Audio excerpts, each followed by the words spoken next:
이야기 들어볼 수 있을까요? 이 책에 아, 저, 대해서 네, 저부터요? 어떤 점을 공유하고 싶으신지 그리고 실생활 어떻게 적용하셨는지. 아, 일단, 사실은, 실상은 좀 적용하지는 못하긴 했는데, 그, 그 교수님이 그 한번 올려주셨잖아요. 그 네네네네네. 정리를 되게 잘 해주셔가지고, 네. 되게 조금 책을 읽기가 더 수월했던 것 같아요. 근데 어, 이게 참 뭐라 해야 되지? 이게 시스템이 그러니까 이제 그런 거 이제 설명하셨잖아요. 그 아무래도 제가 이제 관련된 이제 그때 그 노인복지시설 얘기하셔가지고 그거를 어떻게 이제 뭐 그 그냥 단면의 문제가 아니라 뭐 아무튼 뭐 조례를 바꾸든지 뭐 그런 그 전부 다 연결이 돼 있다는 게 좀 신기했고 그다음에 시스템이 아닌 것도 있다는 것도 조금 그 거리 위에 있는 모래 그런 걸 뭐 연관이 안 되는 그거는 시스템이 아니라는 거에 대해서도 조금 신기하더라고요. 네. 네. 그래서 음 조금만 이따 하면 안 될까요? 죄송해요. 조금만 이따 하면. 네. 네네네네. 네. 그러면은 네, 주연 코치님께서 이어서 해주시면 어떨까요? 그냥 저는 이 책을 보면서 제가 코칭하고 있는 프로그램이 어떻게 이 시스템화 법칙에 잘 맞춰가지고 사고와 이 어떤 구조로 되어 있나 한번 점검을 싹 해봤었거든요. 아, 그래가지고 네. 저기 보면 뭐 앞에 1장에서 그 지렛대 그거 나오잖아요. 12가지인가? 네네네. 지렛대 원리. 네. 예, 예, 질레드 원리 12가지 이제 뭐 설계하는 요령에 맞춰서 저도 근데 많이 조금 제가 코칭하는 프로그램에 많이 이 뭐라지? 섞여져 있는 내용들이 너무 많았던 것 같아요. 이게 뭐 네. 그래서 제가 이제 뭐 수치화하는 거, 그다음 피드백하는 거, 뭐 강화 피드백, 균형 피드백. 저는 이제 피드백 해고하는 거 굉장히 중요하게 생각하는 파트이기 때문에 그런 거. 그다음에 뭐 시간 설정, 지연에 대한 얘기가 나왔을 때 지연도 저희가 이제 아침마다 10분씩 저녁에 10분씩 해서 이렇게 뭐 하는 그런 거 루틴 같은 거. 그래서 음, 그리고 또 저는 항상 목표의 목적이 아니 그거 하지만 목적의 중심, 내가 어떤 사람이 될 것인가, 어떻게 살아갈 것인가를 제일 중요하게 생각하거든요, 저는. 그래서 네. 거기에 대해서 목적이 명확화하는 것도 저기 제가 봤고, 그 다음에 저희가 이제 그렇게 하다 보면 지금 살고 있는 모습에서 이제 나아갈 패러다임을 결국은 바뀌어야지 되는 그 과정들이 제 프로그램에 다 놓아져 있는데 이 책에서 음, 그걸 한 번 더 점검할 수 있는 계기가 되었던 것 같아요. 그리고 조금 음, 보강해야 할 부분들이 조금 발견이 되어서 그 부분에 음, 대해서 조금 더 제가 할 수 있는 거, 그다음에 조금 더 자료를 찾아야 하는 파트들이 조금 보이더라고요. 그래서 그런 거 네. 조금 더 준비를 해야 되겠다 해서 정리를 해서 음, 지금 이제 그런 부족했다고 느꼈던 부분을 보완하는 공부를 음, 시작했어요. 네. 어, 네. 이 책은 저도 상당히 좋았던 것 같아요. 네. 진호님 이야기 한번 들어볼까요? 진호님이 추천해 줬으니까. 네. 네. 저는 정말 이 책이 좀 올해 책급이 아닌가 저 싶을 정도로 굉장히 좀 음, 역대급 책이었던 것 같고 그 정말 이분은 확실히 경지에 이른 사람이 쓴 책이다라는 생각이 너무 많이 들었어요. 읽으면서. 어, 일단 이 내용을 이렇게 얇은 책에 담을 수 있다라는 것 자체가 정말 실제로 이 사람은 시스템적 사고를 하면서 살고 있구나라는 게 느껴지는 거예요. 책의 구조만 보더라도 되게 그게 많이 느껴지거든요. 보면. 음, 굉장히 정리가 잘 된 책이고 정말 음, 이 이게 정말 놀라웠어요. 그냥 이 책 자체의 내용도 놀라웠지만 이 책을 이렇게 풀어내는 방식도 저는 좀 되게 인상 깊었고 그리고 여기서 저는 일단 그 앞부분에 그런 이론이나 이런 게 나왔던 부분에서 그런 부분들은 사실 뭔가 느낌이 그걸로 인해서 와 이거 되게 신기하다라고 느낀 것까지는 없었어요. 왜냐면 사실 이런 게 뭔가 약간 느낌으로서 계속 생각을 하고 있던 것들이 이제 풀려 있는 느낌이라 속 시원하다 이제 여기까지인데. 그래서 저는 진짜 좋았던 건 확실히 뒤에 이제 어떻게 좀 실천하는 방향성에 대해서도 이 사람이 제시를 해 주잖아요. 음. 그런 것들이 저는 이게 정말 좀 도움이 많이 되는 것 같고. 음. 그래서 그리고 또 특히나 저는 도움이 더 됐다고 느끼는 거는 제가 이제 이것이 이런 방향성을 제가 계속 추구를 했던 방향성이거든요, 애초부터. 그래서 뭐 계속 노션으로 시스템을 짜고 막 이러는 것 자체가 이런 방향성이 저는 옳다고 계속 믿고 있었고, 근데 단지 이런 것들이 정말 좀 정리되어 있는 책이 저는 없었거든요. 못 찾았었어요, 과거에는. 음. 그래서 이런 건 도대체 이렇게 제대로 하는 사람이 또 어디 있나 이런 궁금증이 항상 있었는데, 이렇게 정말 통달한 사람의 이런 얘기를 들으니까 와 이거는 진짜 그 교과서 같은 느낌이에요. 저한테 느낌이 되게 수학의 정석처럼 이거 한 권이면 이거 한 권 일단은 진짜 헐 때까지 계속 좀 읽으면서 반복해 가지고 좀 채워야겠다는 생각이 들더라고요. 단계 적어보셔야지. 네. 이게 지금 당장 사실 다 적용하기는 좀 난이도는 좀 높게 느껴지거든요, 사실은. 왜냐면 이게 굉장히 사실 이성이 많이 개입해야 되는 단계잖아요, 이런 거는. 그러니까 직관으로서 해결할 수 있는 문제들이 아니기 때문에.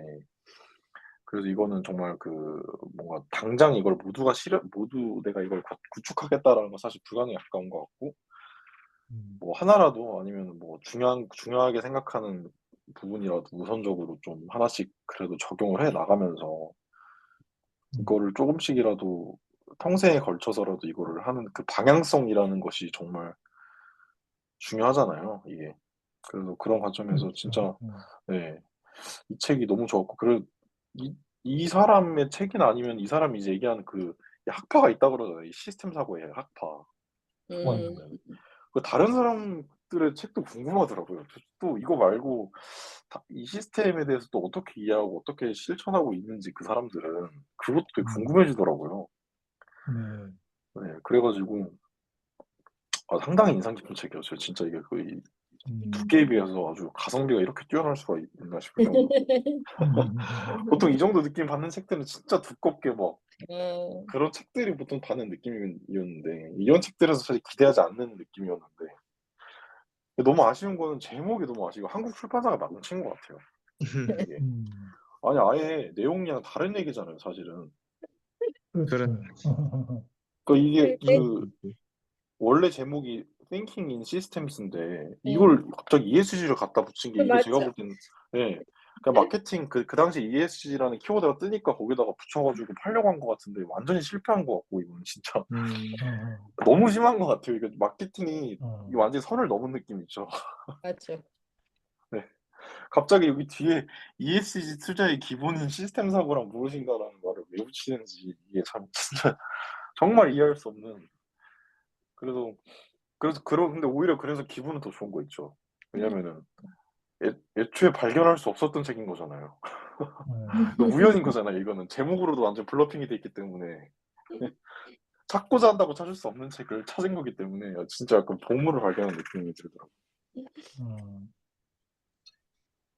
네, 저도 이 책을 추천해 주신 지도님께 감사드려요. 이 책이, 좋았어요. 책이 좋았고, 좋았던 점은,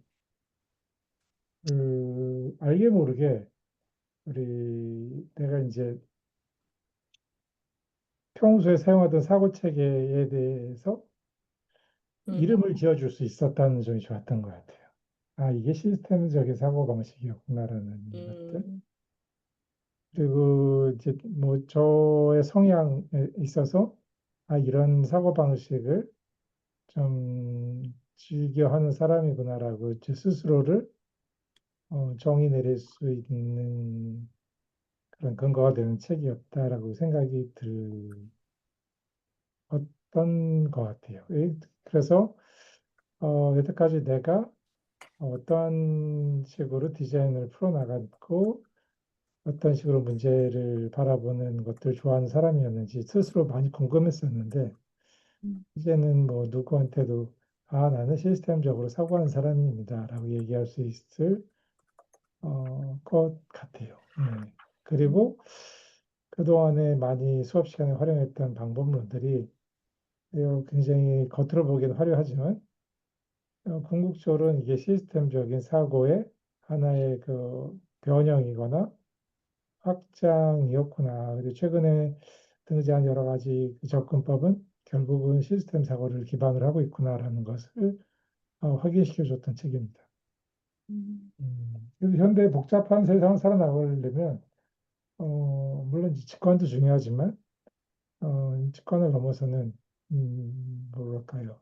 여기 나오는 비선형적인 시스템 사고가 정말로 필요한 시대에 살고 있고 저는 이게 이제 진호님이 얘기했듯이 어, 타고나는 거라고 얘기했는데 나는 이거를 타고나지 않는 사람들한테도 많이 전파하고 싶다는 욕구가 막 샘솟았어요.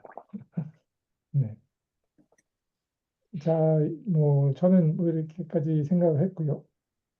네. 그렇습니다. 조금 더 이제 구체적인 이제 항목들에 대해서 저희가 이제 논의를 해봐야 될 것 같은데 주연님께서는 질문을 많이 던져주시니까 이게 저희 공통으로 한번 질문을 제가 또 한번 커뮤니케이션 던져봐서 질문을 아, 한번 던져주시면 어떨까? 네, 계속, 아니, 제가 저 혼자 계속 질문을 만들어가지고, 질문을 자꾸 드리는 것 같아가지고, 조금 죄송스러운 것도 약간 있더라고요. 저와 가치관이나 생각이 다를 수도 있는데, 저는 사실 제가 이 책을 보면서 제가 한 십 몇 년 동안 해오던 게 맞았구나라는 생각을 확신을 좀 가질 수 있는 책이었거든요.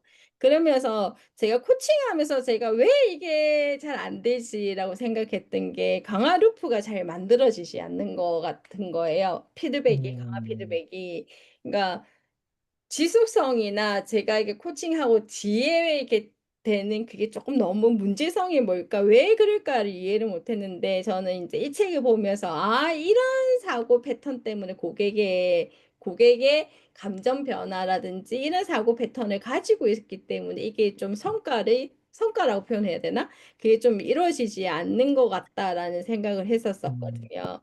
그래서 혹시 이 책을 보면서 나는 여기 강화 피드백이 잘 어떻게 되고 있는가, 자기의 삶이나 아니면 자기가 하는 일에 대해서 한번 점검을 해보셨을 것 같아요. 균형 피드백, 그다음 강화 피드백, 내가 어떤 게 균형적으로 이루고 있고 어떤 게 더 강화적으로 해야 될 것인가 한번 생각해 보지 않았을까가 좀 궁금했어요. 어떤 걸 자기 삶에서, 자기 업에서, 자기 가치관에서 찾아갔을까가 듣고 싶었어요.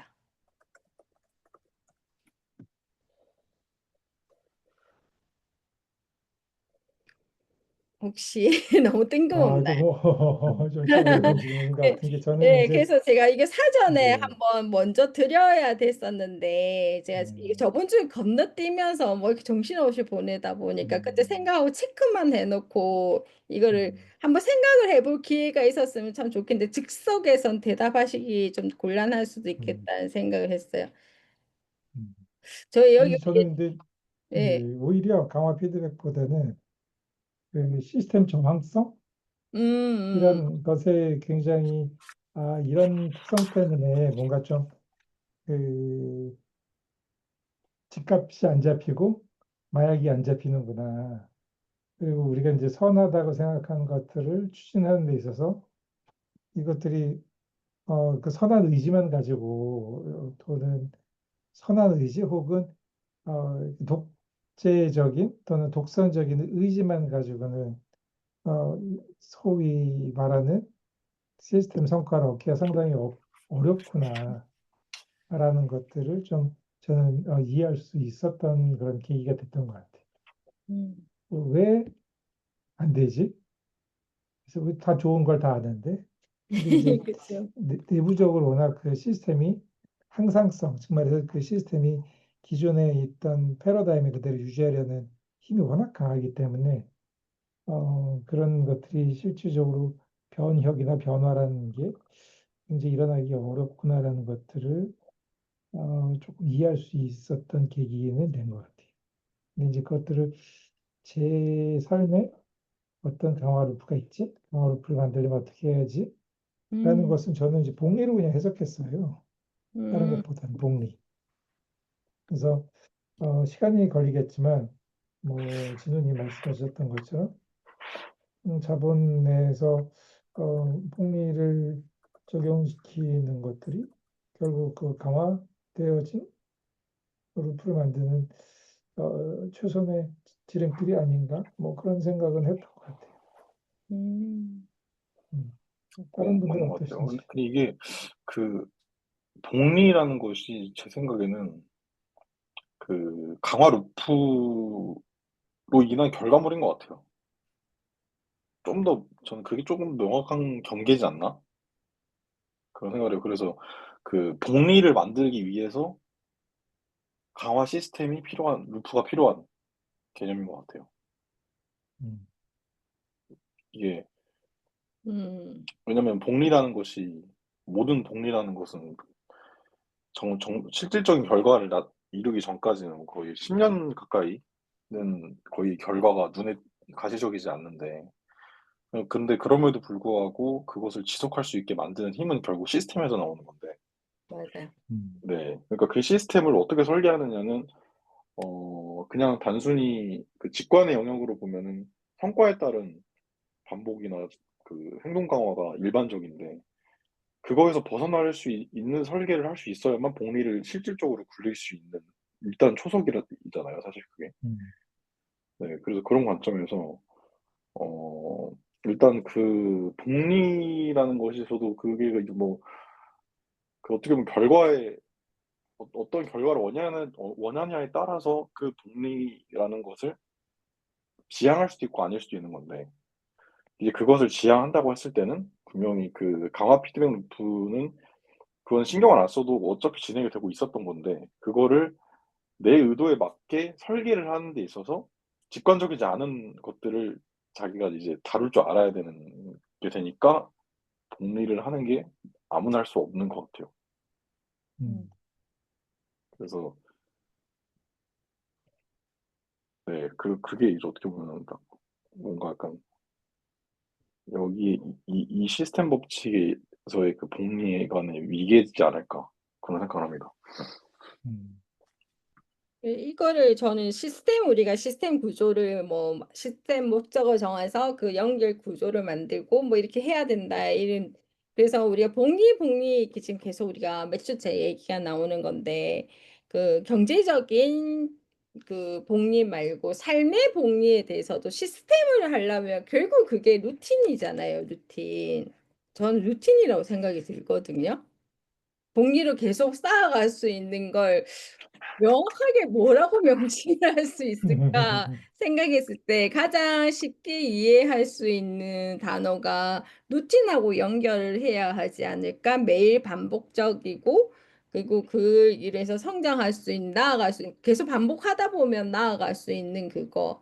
근데 그게 사실은 우리가 모든 사람이 제일 힘든 부분인 것 같고 자기 삶의 시스템 구축하는 것 자체가 그 시스템의 목적이 명확한 사람이 없는 것 같아요. 제가 코칭하면서 느끼고 사람들 만나면서 느끼고 하는데 그 목적을 찾아야지 이 뭔가가 해결 방안, 그 내가 이 시스템 어떻게 구축할 것이냐, 구축에 대한 구조도 그리고 필요한 요소들도 그 목적을 찾았을 때가 나오는 것 같아요. 이 책에서도 앞에는 그 맞아요. 목적에 되게 중요하게 이렇게 포인트를 얘기를 하잖아요. 그죠? 그래서 그 부분에서 저는 한참 머물러 있었던 것 같아요.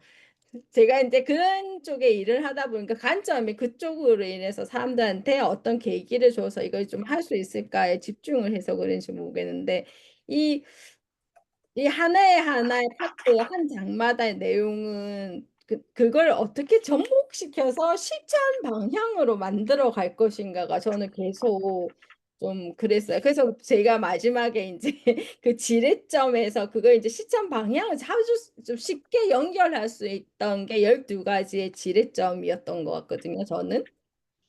그래서 그 어떤 방향성을 가지고 어떻게 이걸 나의 시스템 목적은 무엇일까라고 한 번씩은 생각해 보지 않으셨을까?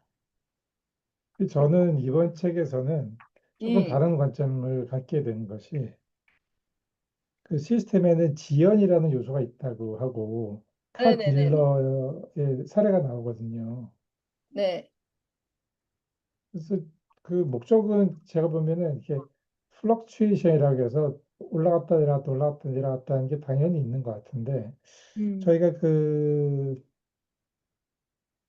저기 루틴이라고 하는 것에 대해서 좀 조심해야 되겠구나라는 그런 오히려 저는 그런 생각이 들었어요. 그러니까 우리가 바쁘게 루틴을 계속 하잖아요. 열심히 카 딜러가 열심히 모니터링하고 열심히 주문하듯이. 근데 그게 시스템에 악영향을 줄 수도 있겠구나.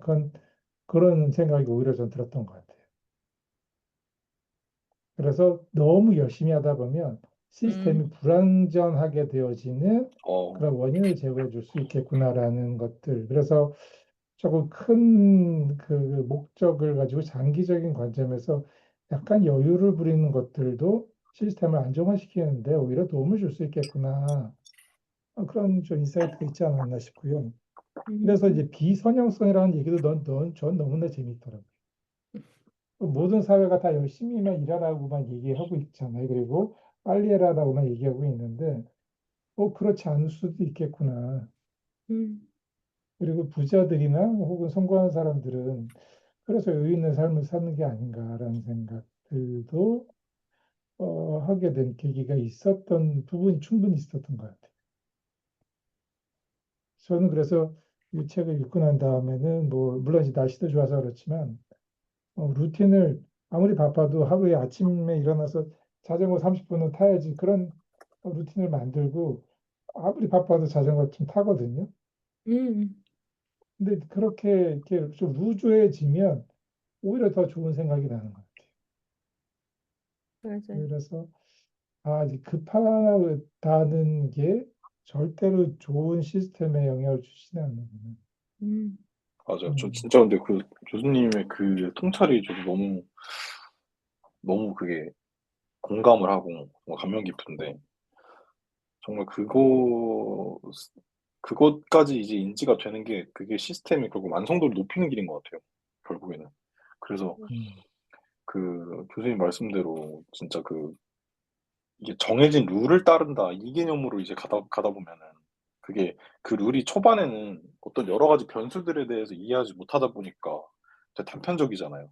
기계한테 입력하듯이. 근데 이제 그러다 보면 이제 부작용들이 나오는데 근데 이제 여기서 이 책에 나오는 내용처럼 이 책에서도 그런 내용이 나오잖아요. 여기서도 어디에서 나오는지 기억이 안 나는데 복지가 결국에는 중요한 이유를 얘기하잖아요. 그래서 그 복지가 결국에는 실질적으로는 거기를 발전시킬 수 있는 그래서 당장은 그것이 이제 성장을 후퇴시키는 것처럼 보이지만 그렇지 않다라는 것을 이제 여기서 그 얘기하는 저는 그게 이제 개인의 관점에서도 진짜 마찬가지라고 생각이 들었거든요. 그때. 그래서 개인이 왜 휴식이 필요하고 그 이게 뭔가 약간 그 교수님 말씀하신 것처럼 너무 정해진 딱딱한 거에서 벗어나는 것도 필요하다. 이것조차도 결국에는 시스템 안에 집어넣어야 그것이 완성도 높은 시스템이 된다라고 저도 느꼈어요. 네, 맞아요. 네. 그래서 실제로 그런 빌 게이츠 같은 그런 분들도 그렇게 하잖아요. 그 사람 개념이 기억이 안 나는데 뭐 한 달인가 1년은 아예 그냥 쉬는 날로 두고 아예 챙겨먹 일을 안 한다든지 이런 식으로 이렇게 하는 것처럼 결국 그런 것도 이제 그분들이 이제 쉬고 싶어서 그런 게 아니라 그것이 이제 결국에는 전체의 큰 시스템 관점에서 자신에게 필요한 기간이 이 정도라는 걸 이제 자기가 캐치를 하고 이렇게 설계를 한 거라고 볼 수 있을 것 같은데 그런 부분에서 뭐 매일 아침마다 달리기 해야지라는 것이 이제 큰 시스템의 방향성이라면 그것을 오히려 지속하고 하기 위해서 그중에서 그중에서 뭐 하루는 달리기 말고 다른 거 해보기 뭐 이런 것까지도 그냥 일부러 넣고 뭐 그런 식으로 하는 게 진짜 정말 그게 어, 지속 가능한 ESG 시스템이네요. 네. 어, 그래서 저는 원주님도 네. 루틴이라는 게 사실은 제가 코칭하는 거에 가장 중심적인 메시지가 뭐냐면 출발이 자기 자신을 사랑하는 마음에서 출발을 해야 된다는 거예요. 목적도 목표도 삶의 방향성도 모든 것이 외부에서 들어오는 게 아니고 내 안에서 나를 사랑하기 때문에 나를 자존감은 자신을 존중하는 마음이잖아요. 그 누구보다. 그럼 나를 존중하는 마음으로 나를 어떻게 대하고 싶고 나한테 무엇을 해주고 싶냐에서 되어 있다면 그게 어떤 루틴이 무조건 열심히 뭔가 하나 더 하고 뭐 어떤 성취를 이루한 루틴만 있는 게 아니라 자기 자신한테 휴식을 제공하는 것, 또 자기 자신을 위해서 뭔가 가꾸고 마음적 심리적인 거. 아까 빌 게이츠 얘기했는데 그 한 달 동안 일주일이거든요. 정확하게. 일주일 동안 책만 읽는 주간 1년에 딱 정하고 그 주간에는 아무런 미팅이나 아무 그거 없이 책만 읽는 기간을 가진다고 했거든요. 그 마찬가지로 자기 재충전하기 위해선 내가 나한테 무엇을 해줘야 하는지, 자기를 사랑하면서 자기한테 필요한 게 무엇이고 내가 어떨 때 편안하게 느끼고 만족감을 느끼는지 찾아가는 과정에서부터 시작되어야지. 그 다음에 내가 그냥 아침마다 달리기 하면 살도 빠지고 건강에 슬로우 조깅 지금 한참 유행이잖아요. 그게 너무 좋다 하는데 무작정 그게 좋다니까 내가 해봐야지가 아니라 내가 나의 자신을 위해서 좀 더 건강해지고 싶고 체력을 더 키우고 싶은데 그렇게 내가 내 지금 상태 컨디션에서 할 수 있는 게 뭘까 해서 출발해서 그러면 좀 천천히 빨리 뛰는 거는 힘드니까 그냥 좀 천천히 저속으로 달려볼까 이런 방향성으로 가게 되면 그게 올바른 시스템 구축해 나갈 인생의 시스템 구축해서 나가는다 보면 그게 복리로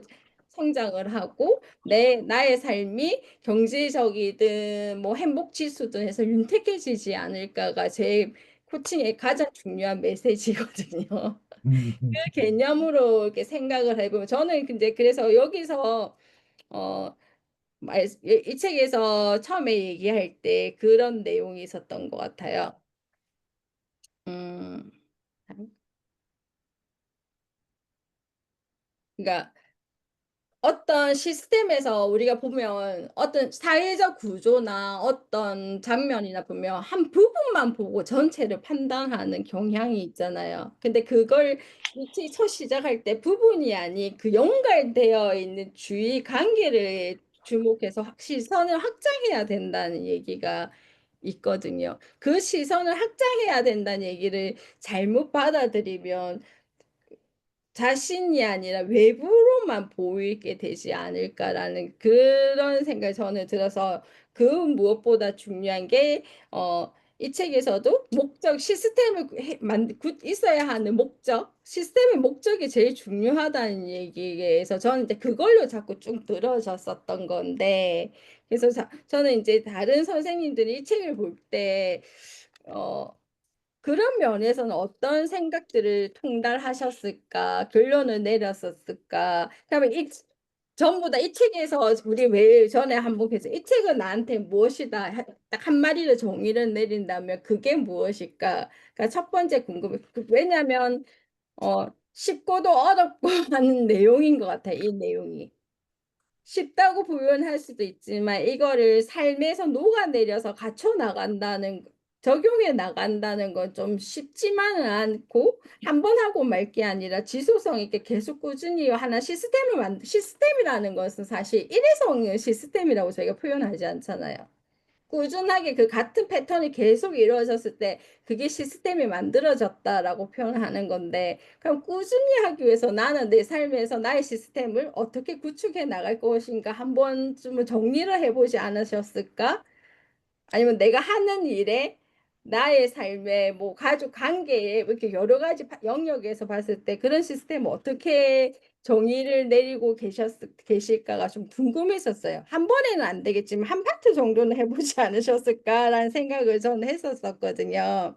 그래서 저는 그게 제 코칭 기법에서 이제 적용해가지고 제대로 이걸 어떤 식으로 방향성을 잡고 왜 사는데 지속성이 자꾸 떨어지고 쉽게 말하면 코칭하고 난 뒤에 그 뒤에 변화 속도가 너무 지연이 되는 이유가 뭘까? 그래서 그게 약한 게 강화 루프 피드백 이게 좀 안 돼서 그렇구나. 그러기 위해서 내가 뭘 해줄 수 있을까? 저는 이제 거기에 대해서 계속 고민을 했었던 것 같아요. 이 책을 보면서. 세 분은 또 어떤 생각들을 하셨어요? 근데 원주님 얘기를 못 들어본 것 같아요. 원주님은. 저, 아, 이 책은 나에게 무엇인가요? 그 나는 어떻게 시스템을 적용했냐고 물어보. 네, 아, 맞습니다. 음.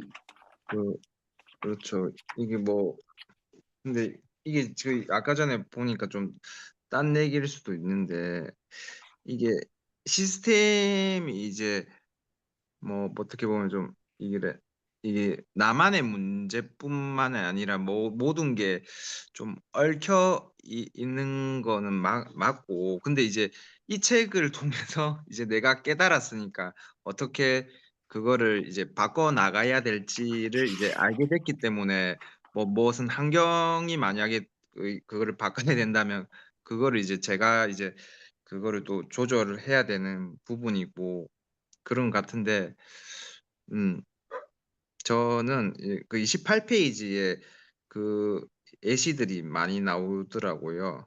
그래 뭐 정치 지도자 이제 바뀌었는데 이제 정치 지도자가 이제 경기 호황, 불황을 초래하는 것이 아니라 뭐 시장 경제 구조에 이제 영향을 받는다 해서 이제 그 지도자를 이제 욕할 게 아니라 이제 시장 경제 구조를 어떻게 바꿔야 될지 그리고 뭐 유가상 그럼 아까 전에 뭐 제가 아까 전에 교수님이 먹개비 뭐 배달의 민족도 뭐 그 이제 물론 배달의 민족 독점하는 것도 문제지만 이제 사람들이 이제 아무래도 가격도 싸고 거기에 모든 음식점이랑 뭐 할인이랑 그런 것들이 다 녹아져 있으니까 이용하는 이용객들도 쪼끔 변화가 있어야 될 것 같고 저도 뭐 조영근 님한테 코칭을 받지만 다이어리에 대한 이런 시스템이 뭐 물론 환경적인 그런 이제 이게 안 되면 좀 환경적인 그런 걸 변화할 수 있는 그런 거 뭐 카페나 뭐 그런 데를 분명히 물론 카페를 뭐 고집하는 건 아니지만 뭐 좀 그런 환경을 쪼끔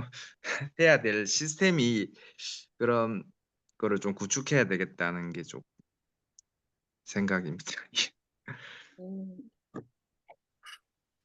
그러면 지금 일하시는 곳에는 아 예. 개인적인 그것 말고 일하시는 공무원 또는 그 지금 동사무소 예. 근처에서 일하시죠? 아 예예. 군청 네, 군청은 뭐 어떻게 일하는 시스템이 잘 갖춰지신 것 같으세요? 이런 말을 좀 해도 되는지 모르겠지만 뭐 제 스스로 그러니까 다 개인적인 그거를 봤을 때는 이제 시스템들은 구축이 되어 있는 것 같은데 제가 봤을 때는 쪼끔 이제 하나의 업무를 더 받으면 쪼끔 힘들어하는 거를 보면 쪼끔 물론 그런 '시스템이 쪼끔은 개선이 돼야 되지 않겠나.' 그런 생각은 가지고 있습니다. 제 스스로도 일단 그게 너무 강하기 때문에. 근데 뭐 다른 사람들이 저가 이제 뭐 GPT 뭐 그런 걸 얘기하면 그냥 "네 하는 거는 제대로 해라." 뭐 일단 그냥 "네 하는 거는 그냥 똑바로 그냥 하면서 해라." 이래 하는데 아직까지는 쪼끔 이게 제 시스템의 힘을 좀 발휘하지 못하고 있지만 이제 언젠가는 이제 제가 맞다는 걸 좀 보여줄 수 있는 시가 좀 왔으면 좋겠습니다. 음. 예. 그래, 저도 느끼기에 시스템적으로 생각하시는 분들은 곧 이꼬르 음. 미래를 생각하시는 분들이더라고요. 네. 미래지향적. 그래서 미래지향적이고, 미래 당연히 이런 일이 일어날 거니까 미리미리 준비해야 돼라는 생각을 가지신 분들이 많은 것 같아요. 그런 사람들이 이제 시스템적인 사고를 하신 분들인 것 같고. 또 그 반대쪽에 있는 분들은, 어, 분들은 글쎄요, 그 시스템의 항상성, 지금 현재 어, 우리가 운영하고 있는 시스템이 변화되어지는 것들에 대한 그 저항성이 있으신 분들, 두 부류로 크게 나눌 수 있지 않을까? 그래서 이제 그분들은 세상을 보는 패러다임이 다르기 때문에 서로 부딪힐 수밖에 없고, 근데 그래 시스템이나 또 미래를 보시는 분들이 소수일 수밖에 없거든요. 대부분의 분들은 이제 안정성을 추구하기 때문에. 그래서 시스템을 보시는 분들이 좀 그래서 박해를 받지 않나. 그렇기 때문에 이런 시스템 사고를 하시는 분들이 대놓고 시스템 사고를 하고 있다라고 또 얘기하기도 힘드신 것 같기도 하고. 그럼에도 불구하고 미래를 보기 때문에 또 안에서는 불타오르는 게 있고 그런 세상에 우리가 살고 있지 않나 하는 생각을 하고 있습니다. 제가 설명하다 보니까 이게 어떻게 보면은 보수하고 진보를 설명하는 그런 키워드로 좀 넘어가는 듯하게 연결이 되네요. 음. 근데 뭐 저는 배민 얘기가 나왔지만 음. 이미 대기업들은 기존 시스템을 갖춰놨기 때문에 어쩔 수 없이 독점적인 강화 루프가 돌고 있다고 볼 수밖에 없다고 얘기하는 부분이 저는 굉장히 마음에 와닿고요. 그거는 어떻게 보면 시스템적으로 어쩔 수 없는 부분이기 때문에 정책이나 정치나 또는 법적으로 이걸 다시 평탄화시켜주는 작업이 반드시 필요하다. 그래야지만 이제 독과점을 막을 수 있다라고 얘기를 하는 부분도 많이 와닿았던 것 같아요. 배민하고 마찬가지로 저는 이제 숙박업을 하다 보니까 저희도 네, 어플이 있잖아요. 뭐 야놀자, 여기 그쵸. 어때? 놀자 여기 어때인데, 어플에서 이제 사실은 이 어플 광고를 안 하면 매출에 엄청난 차이가 있거든요. 제가 이 시스템 오, 바꿔보려고 사실 저만 어플에서 내리면 피해가 너무 클 것 같아서 제가 운영하는 양산에 이제 숙박협회장님한테 미팅을 해서 사장님들을 호텔 각 사장님들 모아서 광고를 다 같이 내린 적이 있어요. 음, 자기들도 이제 뭐 광고비가 너무 비싸고 광고비는 광고비대로 나가고 또 수수료는 또 수수료대로 떼이거든요, 사실은. 그래서 옛날에 왜 네이버 광고하면 네이버만 배 채워준다는 식이었듯이 우리 숙박업에서 이 어플 땜 광고비와 이 햄포 아닌 햄포 때문에 좀 그게 많아서 처음에는 단결해서 다 같이 내렸단 말이에요. 다 같이 네, 내렸는데 그 개 중에 이제 이 건물 호텔을 하시는 분들이 건물주들이 이제 자기 호텔을 많이 하니까 내가 낸대 하시는 분들이 많아가지고 안 따르시는 분이 한 3분의 1이 있었어요. 그래서 다 같이 음, 내렸더니 안 따르시는 3분의 1은 다른데 다 내렸는데 자기들만 있으니까 매출이 급강하고 어, 또 기존에 이제 뭐 기존에 오랜 세월 동안 자기의 단골 파일을 갖춘 데는 크게 하자가 없었는데 저희처럼 신설 음, 이런 데는 어플 광고 내리자마자 매출 하락이 엄청나게 떨어지는 거예요. 음, 그래서 제가 이거 디지털 세상에 이제 저는 생각했어요. 우리 옛날에 담배가 2,500원 하다가 5천 원인가 4,500원 올랐을 때 전부 담배 안 핀다 금연한다 해놓고 결국 다 피웠잖아요. 그래서 지금 담배 가격이 4,500, 5,000원이 그냥 그 가격인 것처럼 됐는데 저희가 숙박업을 하다 보면 왜 숙박비가 20년 전의 가격과 동일하게 간다는 거예요. 전부 다. 그래서 불만이 많아요. 뭐 물가 오르고 인건비 오르고 뭐 전기세 다 공과금 다 올랐는데 숙박비하고 이 비용만 그대로 고정이 되어 있어서 이게 너무 이제 세월이 지나서 더 운영이 힘들다 이렇게 해서 다 같이 올리면 되지 않겠느냐 했는데 그게 잘 안 되더라고요. 그래서 이제 어플 광고를 안 해버리면 우리끼리 임의로 한번 해서 했는데 그게 안 돼. 세상이 지금은 이 하나 한 덩어리가 되지 않으면 이 큰 기업하고 부딪혀서 이길 수 있는 방안이 없더라고요. 그래서 진짜 결국 그러네요.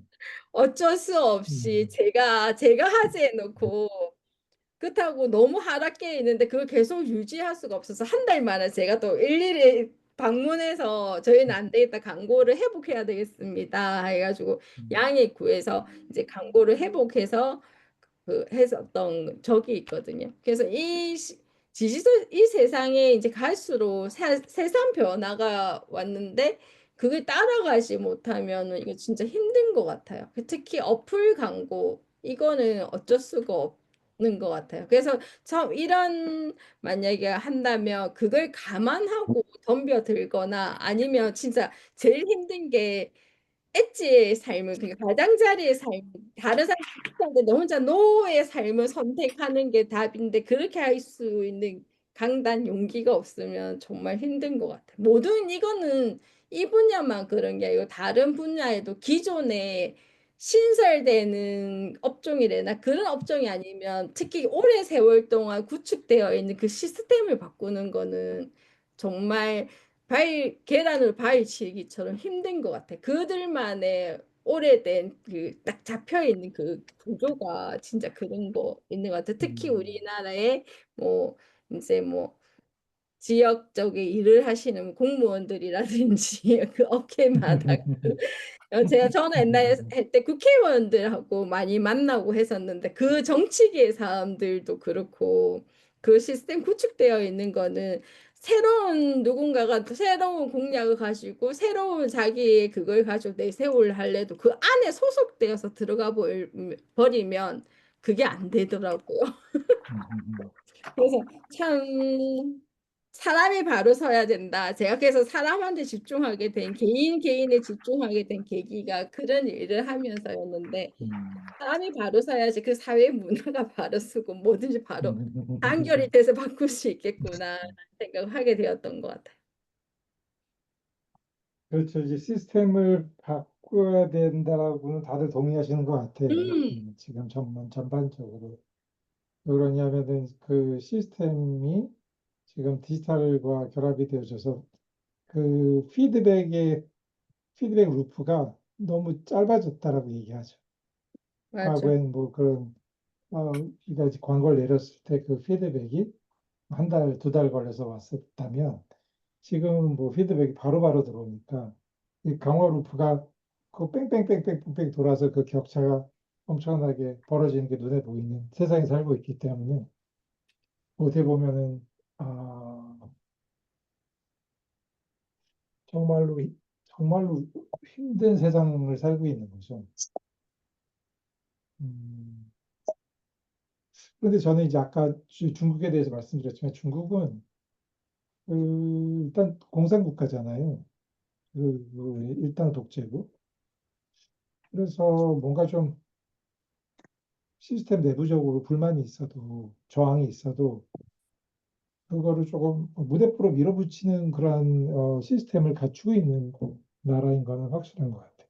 음, 물론 그런 것들이 이제 인권적인 측면에 있어서는 이제 우려할 점들이 되게 많지만 결과론적으로 봤을 때 그런 희생을 치르더라도 지금은 일단 그 더 나은 시스템이다라고 어떤 일부의 사람들이 의사결정을 해서 그것들을 밀어붙이고 그것들은 3, 4년 정도 그대로 유지하다 보니까 굉장히 우월한 시스템을 갖추게 된 것 같아요.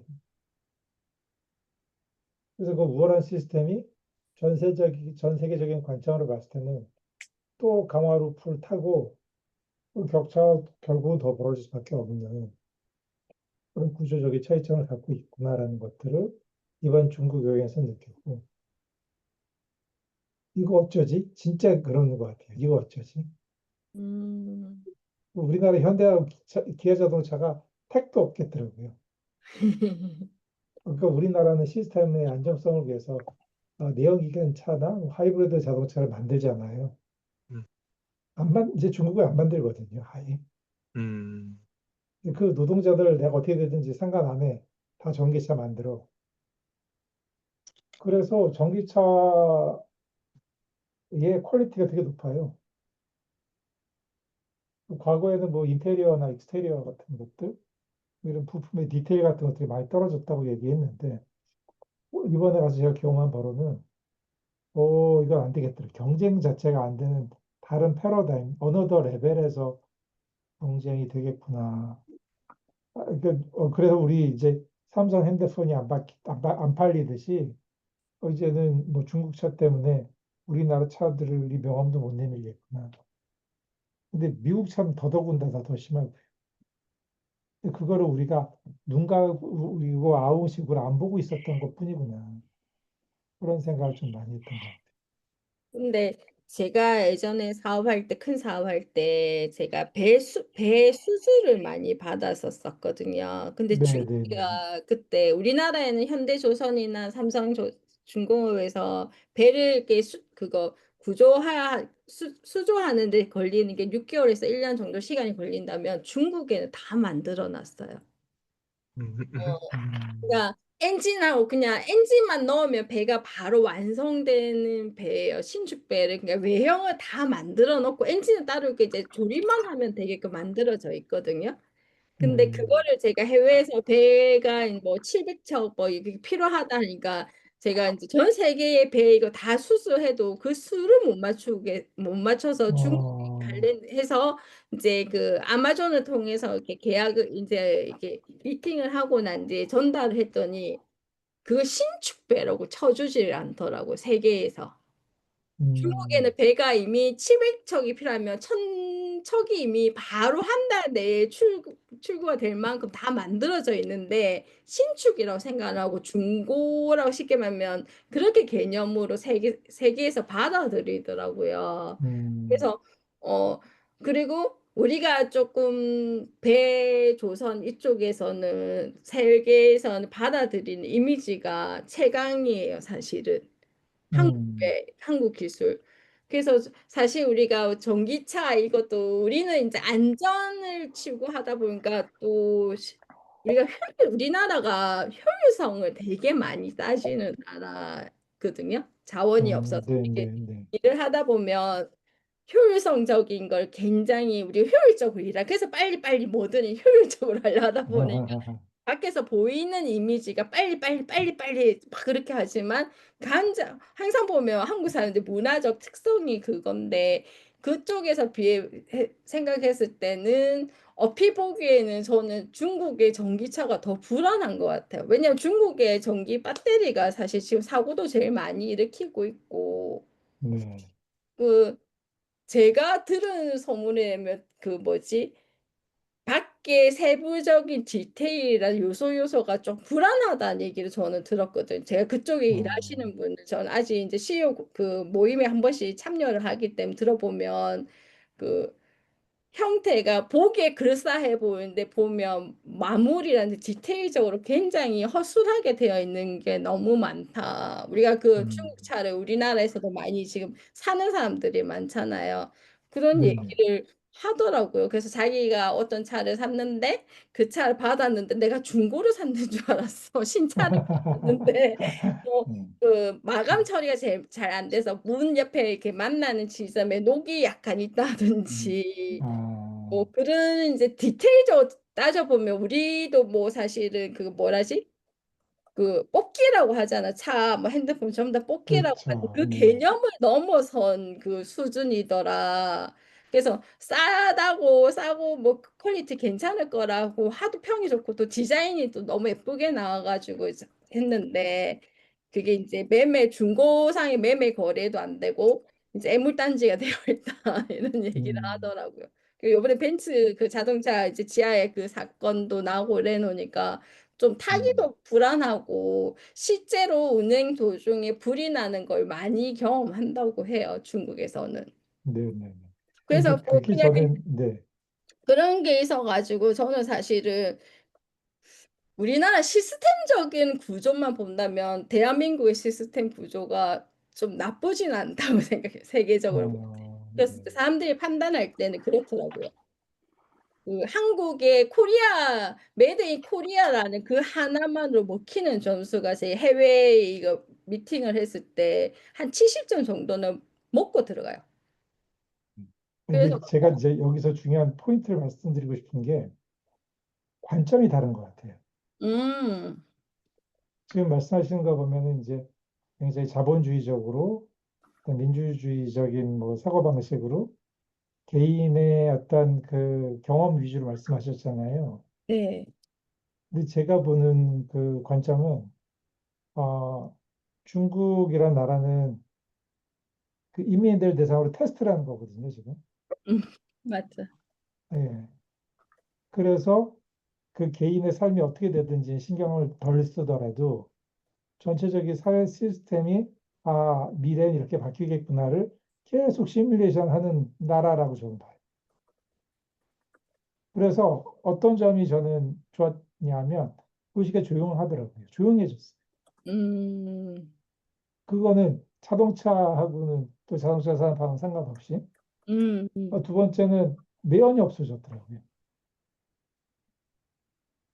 옛날에 갔을 때는 진짜로 너무 공기가 안 좋았는데 맞아. 사태 때문에.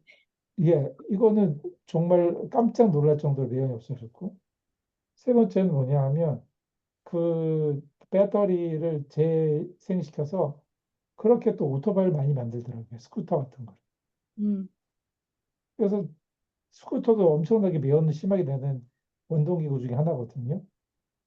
다 전기 자전거고 다 전기 모터사이클 타고 다니니까 이 전반적으로 우리 삶의 퀄리티가 사회적으로 봤을 때는 좀 건강 지수가 높아졌나? 이 사회의 안정성이 높아졌나? 뭐 그런 생각이 들었던 것들이 차이점이었다. 물론 이제 어, 거기서 피해 보는 사람들 거기에 사는 사람들일 것 같아요.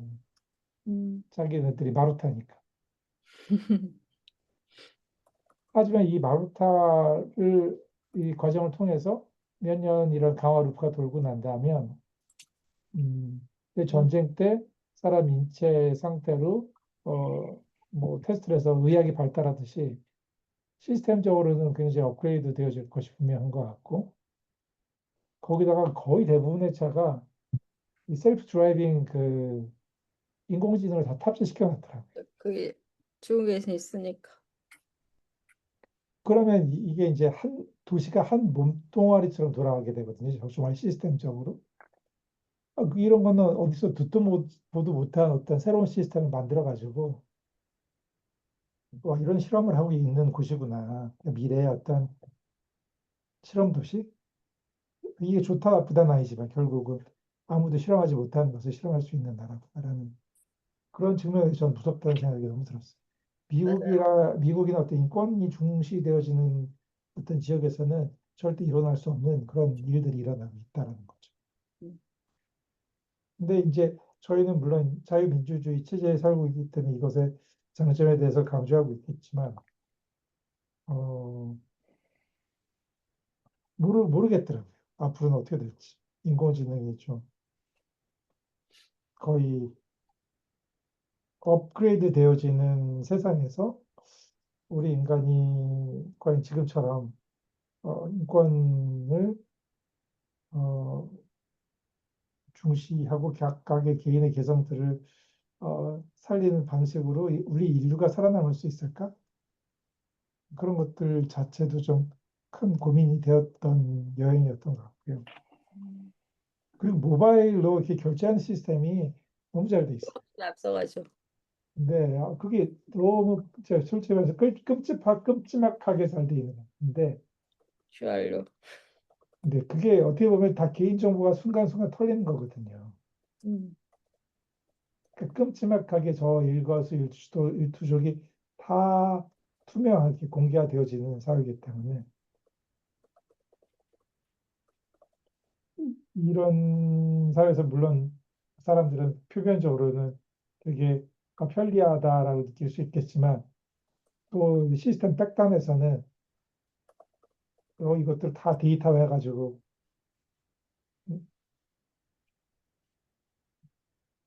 첫 번째 범죄율 우리나라가 지금 CCTV가 늘어나면서 범죄율이 떨어졌다고 얘기하잖아요.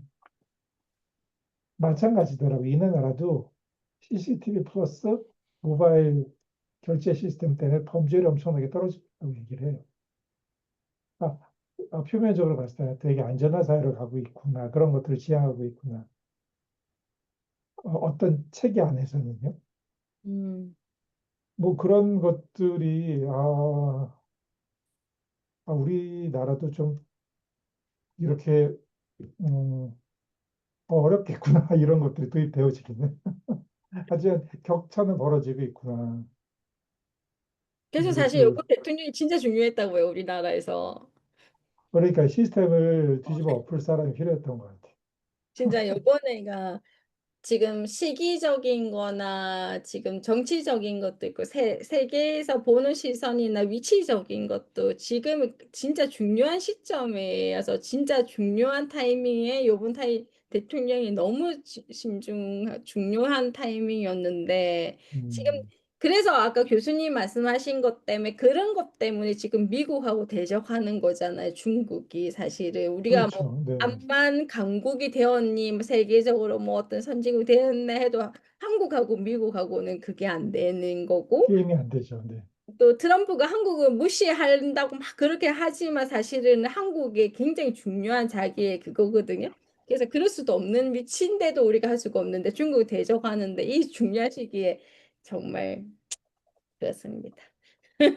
저는 예전에 그 한 몇 년 전에 이렇게 하면서 이 정치계가 어떻게 흘러갈 건지를 그때 예측이 됐었었거든요. 우리나라 음, 경제 시스템 앞으로 어떻게 이렇게 될 건지가 뭐 이렇게 자주 사실은 제가 거의 한 달에 한 서너 번은 이렇게 만났던 것 같아요.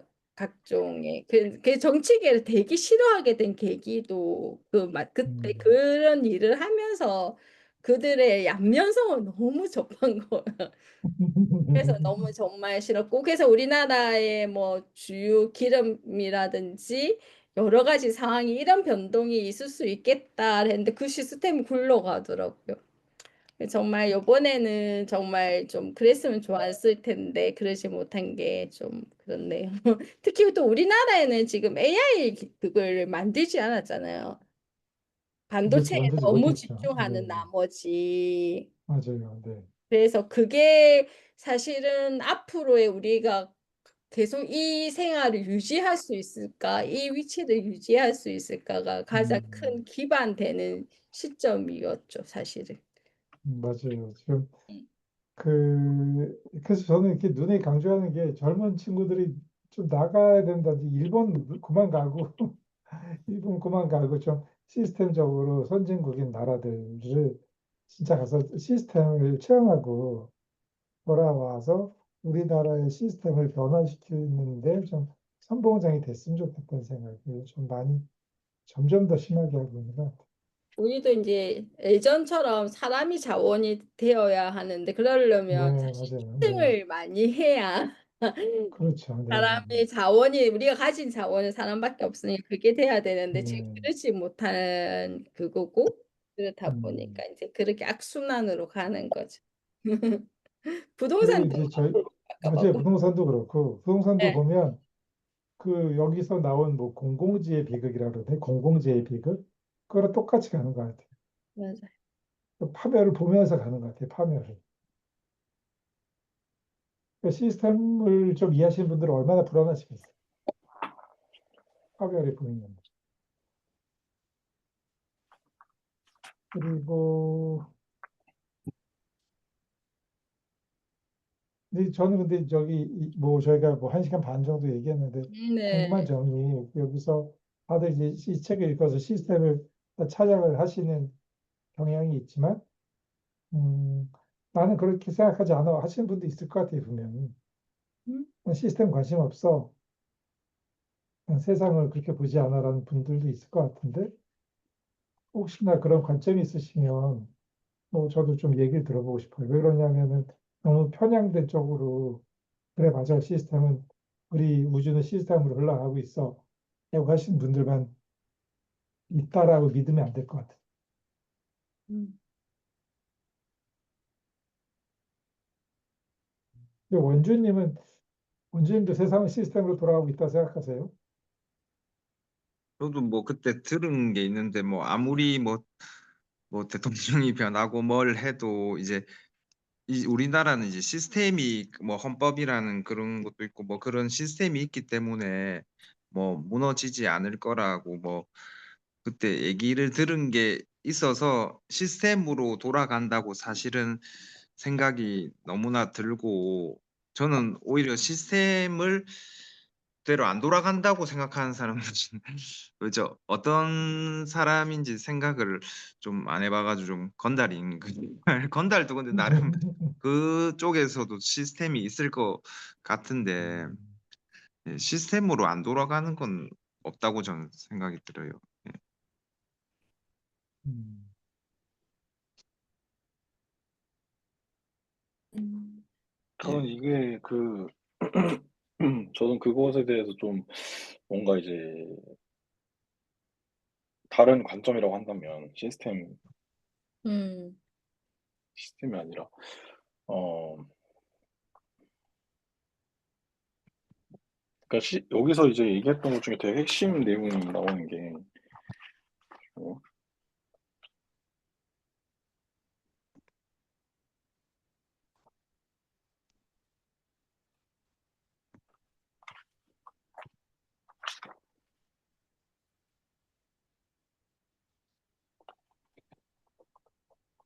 여기서 그 시스템이 어 그러니까 여기서 그 부분을 이미 저는 지적을 한다고 생각을 하는 게 그 시스템이라는 것 자체가 결국에는 실체가 아니라는 게 중요한 것 같아요. 그것이 결국에는 그 패러다임 관점에서의 하나의 음. 도구이자 프레임인 거지. 결국 시스템이라는 것은 그게 진정으로 이것이 존재한다고 완벽하게 믿는 것이 오히려 시스템으로 인해서 파괴될 수도 있는 그런 하나의 또 가능성을 여니까 그걸 경계하는 것이 일단은 그런 반대 관점에서 좀 필요한 게 있는 것 같고 그러다 보니까 그 이 결국 아까 그 주연님이 말씀하셨던 것처럼 저는 목적에 집중하는 게 더 우선인 것 같아요. 시스템보다. 그래서 이게 오히려 어떤 목적이라는 것에 대해서 잘 심도 깊은 논의나 고찰이 이루어지지 않은 상태에서의 시스템은 굉장히 잘못된 방향의 효율을 높여버릴 수가 있는 이게 오히려 더 무서운 것 같고 그러니까 시스템이라는 거는 분명히 저는 그거는 맞는 것 같아요. 방법에서의 그 방법에서의 가장 그 끝이 아닐까 시스템이 저는 그렇게 생각하거든요. 그걸 결국 포괄하는 이제 메타적인 방법이 저는 시스템이라고 생각을 해요. 음. 이제 그렇게 생각을 하면은 결국에는 그것이 이제 방법이라고 하면은 목적 내에서의 선택이 정말 중요할 것이고 그런 것들을 이제 그런 것들을 이해한다면 뭐 때로는 굳이 시스템을 안 둘 필요도 있는 거죠. 그것이 시스템이라는 관점으로 굳이 가두는 것이 아니라 왜냐하면 그 시스템으로 가두는 것이 어떤 또 그게 뭐 제가 됐든 누군가가 됐든 뭐 쓸데없는 피로를 만들 수도 있잖아요. 어떻게 보면 그래서 그런 맞죠. 피로를 점에서 만들 네, 수도 있죠. 피로를. 네. 네. 그래서 그런 점에서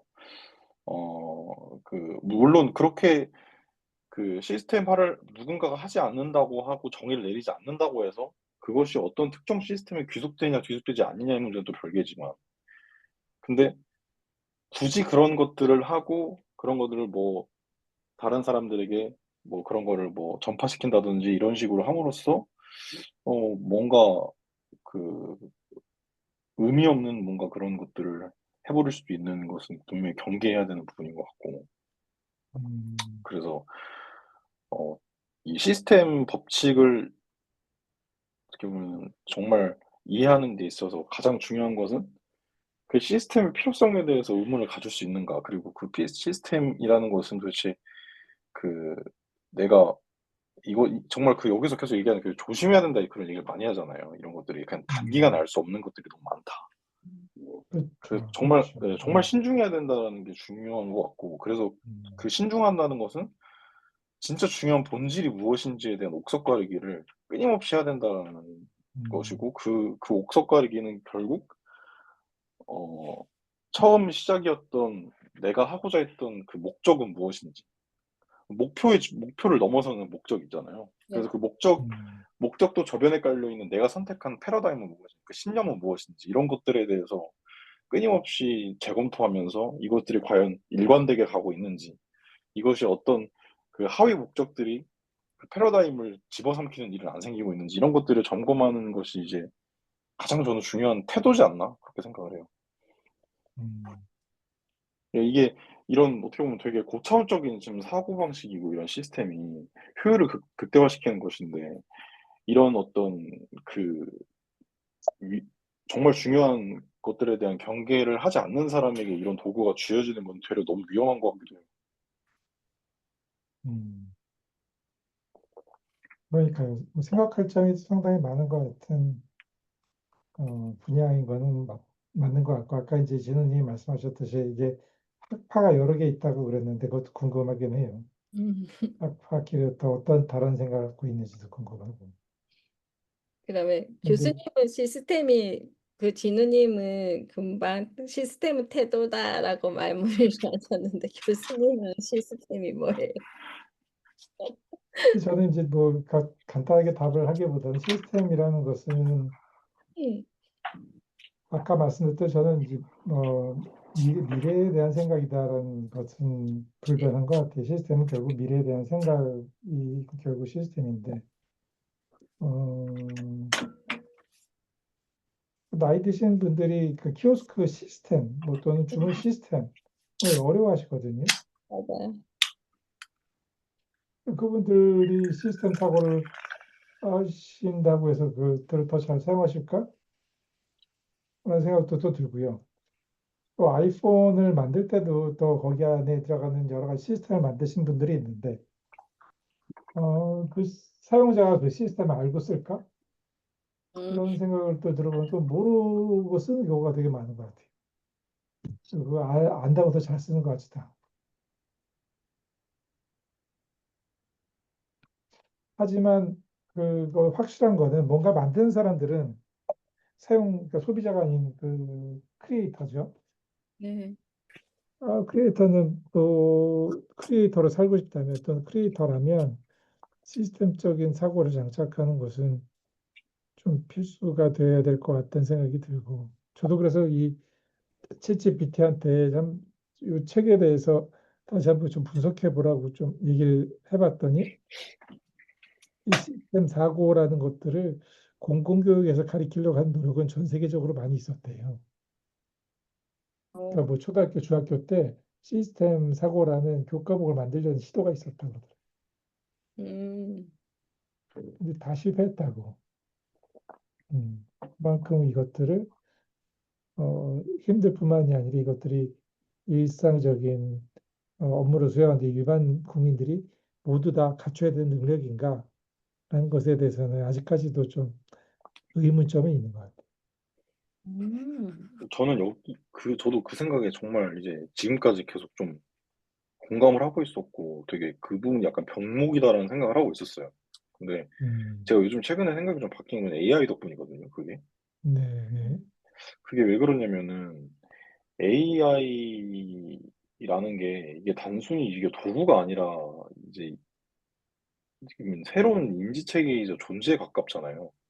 음, 근데 이제 그런 부분에 있어서, 근데 그거를 이제 제가 음 어떤 특정 목표 하나 아니면 어떤 특정 행동 하에 내가 컨트롤이 가능한 상태잖아요, 뭐 현재까지는. 음, 그렇다라는 것은 이 사실 시스템을, 그게 어려운 이유가 이게 단순히 이게 어떤 이거에 대한 이해도나 이거를 아는 것이 어렵다기보다도 제 생각에는 그거를 실천해 나가는 데 드는 리소스가, 이게 정확히 얘기해서 이 시스템을 설계하고 시스템을 하는 것 자체가 결국에는 인간의 생존이라는 하나의 개인의 삶의 시스템에서의 전복 위기를 불러일으킬 정도의 리소스를 많이 가져와요, 제가 느끼기에는.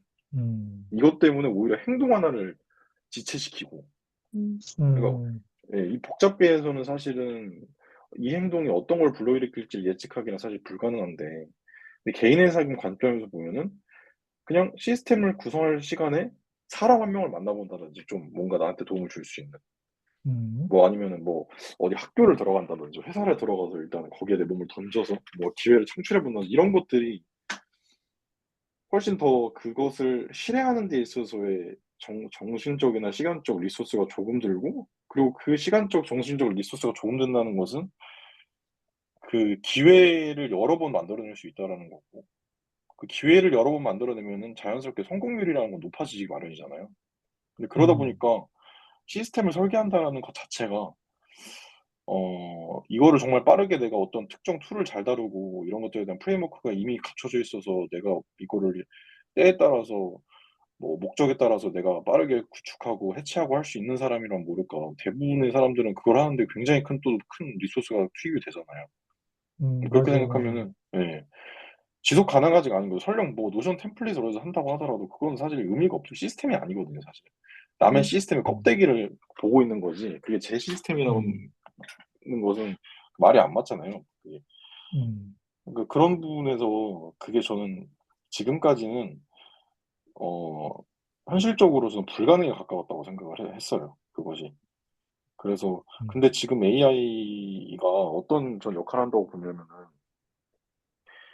시스템에서 사실 되게 어 많은 리소스가 필요한 부분이 이 시스템을 설계하는 거랑 해체하는 것, 그리고 그 시스템이 결국에는 끊임없이 나에게 맞게, 그러니까 과거에 그냥 과체적화에 의해서 과거가 나를 붙잡는 시스템이 아니라 정말 나와 함께 유기적으로 성장하는 시스템이 되려면 정말 피드백이 중요한데, 그 시스템이라는 것은 또 결국 그 각자의 영역별 어떤 목표나 영역별 성과라는 것이 또 이게 합쳐지는 결국에는 큰 틀이잖아요. 그렇게 생각하면은 그 각 영역별의 피드백들이 존재해야만 그것들이 정말 잘 어우러져 가지고 그 시스템이 가지고 있는 하나의 큰 목적을 도달하는 데 서로가 바퀴처럼 잘 맞물려서 굴러가는 구조일 텐데, 음, 그거를 이제 개인이 하기에는 정말 힘들고, 근데 AI가 그것을 어느 정도,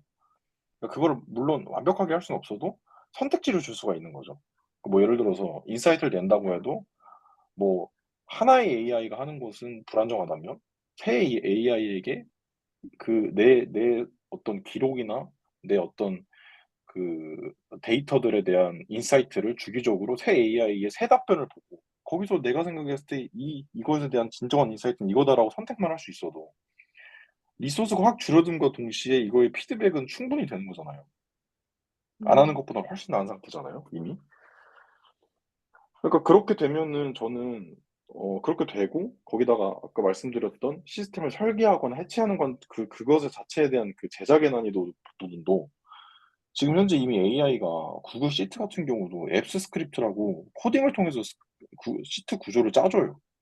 파이썬 음, 프로그램도 코딩으로 짜주고 있고, 그런 정도의 이미 기술적 그 향상이 이루어졌다면 그런 시스템조차도 내가 그것을 목적을 구성하고 그 목적을 행하는 방법에 대해서만 내가 AI에 논의하고 그냥 자연어로 어느 정도 설명을 구체적으로 해 나가면 그것만으로도 AI가 코딩을 통해서 실제로 시스템을 아예 얘가 설계를 하고 구축해 낼 수 있다라고 저는 보고 있거든요.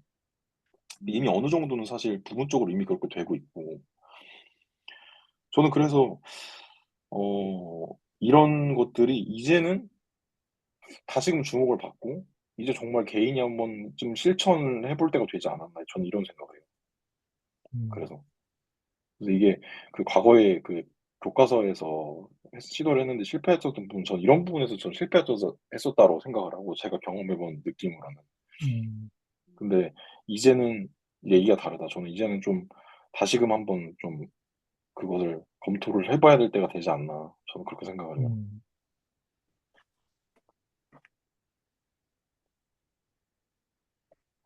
그래서 제가 그 아, 글을 네, 좀 정리를 했었는데, 네네, 그거 관련됐다고 볼 수 있는 것 같은데, 뭐 공유를 음, 해볼게요. 네, 이 재민이로 좀 정리한 웹사이트인데, 이번에도 읽기 쉽게. 네,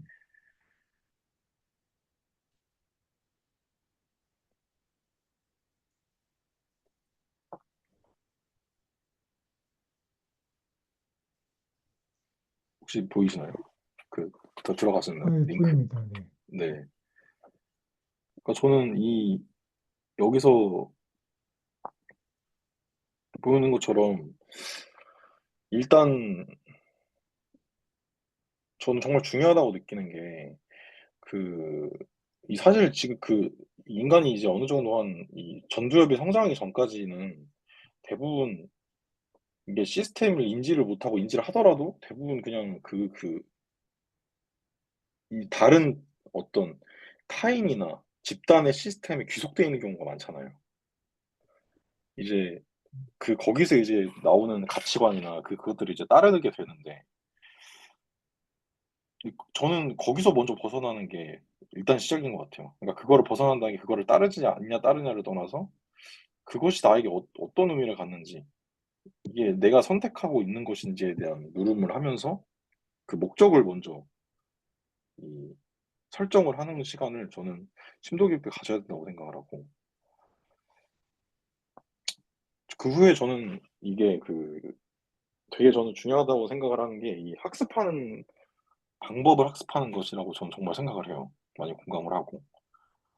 근데 그게 과거에는 그냥 학습 자체에만 매몰이 돼 있었잖아요. 그래서 학습하는 방법에 대해서 많이 나오고 그것의 효율을 높이기 위해서 어떻게 학습해야 되는지 뭐 학원을 다니는 게 될 수도 있는 거고 뭐 대학교를 들어갈 수도 있는 거고 뭐 이런 것들만 이제 논의가 되고 선택을 했었는데 이제는 그 학습하는 방법은 작은 의미인 것 같아요. 그게 오히려 학습하는 방법보다도 이 학습하는 방법을 이제 학습하는 것이라는 게 이 제가 얘기한 이 과정들을 이 과정에서의 이 학습이라는 것에 대한 것의 그 목적과 그 학습이라는 것에 대한 그 로드맵이라는 게 사실은 어떤 학습의 대상이나 목적별로 이게 무의식 속에든 아니면 뭔가 약간 어디서 뭔가 배웠든 이게 있잖아요. 그런 게. 그런 거를 재별하고 또는 수정하고 선택할 수 있는 것. 저는 그걸 하는 과정 속에서 저는 이제 진정으로 어떤 시스템 사고를 할 수 있는 준비와 더불어서 시스템 사고를 할 수밖에 없다라고 생각을 들었어요. 저는 이게. 근데 이제 그거를 지금까지는 이게 사실은 굉장히 뭔가 선택의 영역인 것 같고 그러지만 저는 이제 와서는 이게 필수라고 느껴지는 게 2-3을 보면은 AI 때문이라고 생각을 하거든요. 근데 이게 이 AI 때문이라는 게 아까의 그 시스템을 건설하는 데에서는 하나의 어떤 도움이지만 이게 이번에서의 AI 역할은 그 건설보다도 의미 분리에 가까운 것 같아요. 그래서 왜냐면 이제 과거에는 한 가지 예를 들자면 뭐 블로그를 발행하는 글을 쓴다고 했을 때 그 블로그를 발행하는 글은 업무 성과와 더불어서 성장을 같이 겸했어요, 그것이. 그리고 그걸 구분할 필요도 없었고. 근데 지금 같은 경우는 이미 글쓰기를 할 때 발행의 글쓰기는 AI에게 맡기는 게 훨씬 효율적인데 반면에 그것이 이제 과거와 같이 그게 그 성장과 같이 의미가 같이 결합되어 있는 사람이라면 그게 지속되었을 때는 사실 글쓰기를 직접 하지 않음으로 생기는 그 성장을 놓치기 너무 쉬워진단 말이에요. 그러면 이게 모두가 AI를 쓰는 시대가 된다면은 그럼 그 깊이에 따라서 결국에는 또 우열이 나뉘어질 텐데. 그러니까 그런 의식적으로 그것을 원래는 기존에는 결합되어 있었던 어떤 개념들이 완전히 이젠 자기가 주로 하는 영역이라 만큼이라도 그걸 분리해 가지고 성장 영역과 그것의 아웃풋의 영역, 결과 영역을 따로 생각할 필요가 있는 거고. 그래서 뭔가를 열심히 하는 것이 그저 정말 이제는 중요한 단순히 그것이 이제 가지는 의미가 너무나도 이제 약해졌다라고 이제 볼 수가 있는 거고. 이제 그런 이 학습하는 방법을 학습하는 법에 대해서 자신이 그것을 정말 하기 위해서 노력하면서 이런 단계들이 자연스럽게 이제 발생이 되고 그러면서 이제 그게 됐을 때 저는 이 시스템 설계라는 게 저는 그게 되는 사람이 가능한 영역이라고 생각을 해요, 사실. 이게 왜냐면 그러니까 뭐 어떤 개인의 관점에서 시스템 설계라고 하면은 그런 내가 이런 것들을 어떤 패러다임을 선택을 하고 그 패러다임을 기준으로 어떤 목적과 목표들의 집합인 시스템을 구축하느냐에 따라 그걸 만들 텐데 결국 그런 것들을 함에 있어서 그냥 사실 기존에 내가 가진 것으로만 한다고 하면은 사실 저는 그것을 애초에 선택할 수 있는 상태라고 보지 않거든요.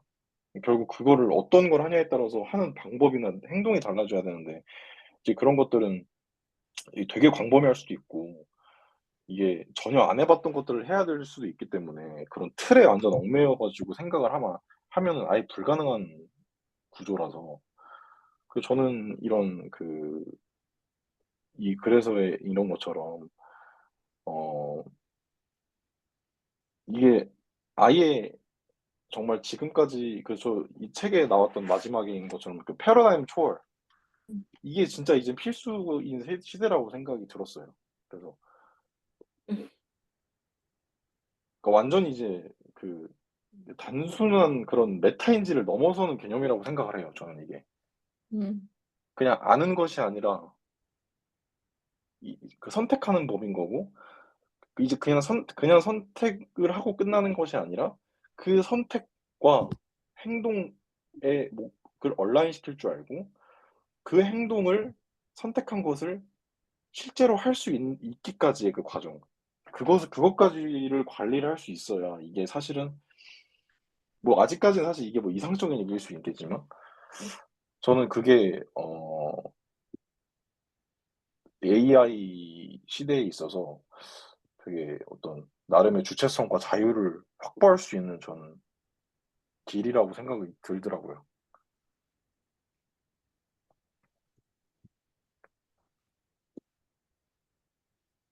너무 얘기가 길어진 것 같은데. 아니요, 잘 봤어요. 저는 되게 그런 게 충격이었어요. 그런 음. 지금까지 알고 있던 개념들이 이거 하면 당연히 성장하는 거지라고 생각했던 것들이 그렇지 않을 수 있겠구나라는 그런 지점들이 곳곳에서 발견이 되면서 그러면 이제 되게 반직관적이잖아요. 그렇다는 것은. 그럼 이거는 정말 자기가 하고 있는 행동에 대해서 좀 이게 좀 정말 그 본질에 대한 것에 대해서 정말 그걸 단위를 나눠서 생각해 볼 필요가 있고 진짜 AI라는 것이 단순히 포토샵이나 이런 것처럼 특정 기능을 반복적으로 수행하는 툴이 아니기 때문에 AI라는 것이 어떤 존재다라고 정의를 내리는 것은 이제 AI에 대한 메타적 정의인 거고 그거는 이제 어떤 철학적 의미일 수 있고 어떤 개인의 삶의 어떤 그 자기 주체성에 있어서는 저는 AI가 쓰이는 부분들이 각각이 어디인지를 알고 그것들을 이제 그 각각에서의 AI를 내가 어떻게 정의 내리고 있는지 그리고 그것이 이제 나에게 어떤 영향을 주는지에 대해서 한 번씩 되돌아볼 필요가 있지 않을까 아니면은 되게 좀 어떤 성장에 도움이 안 될 것 같다 이런 생각이 들어요. 음.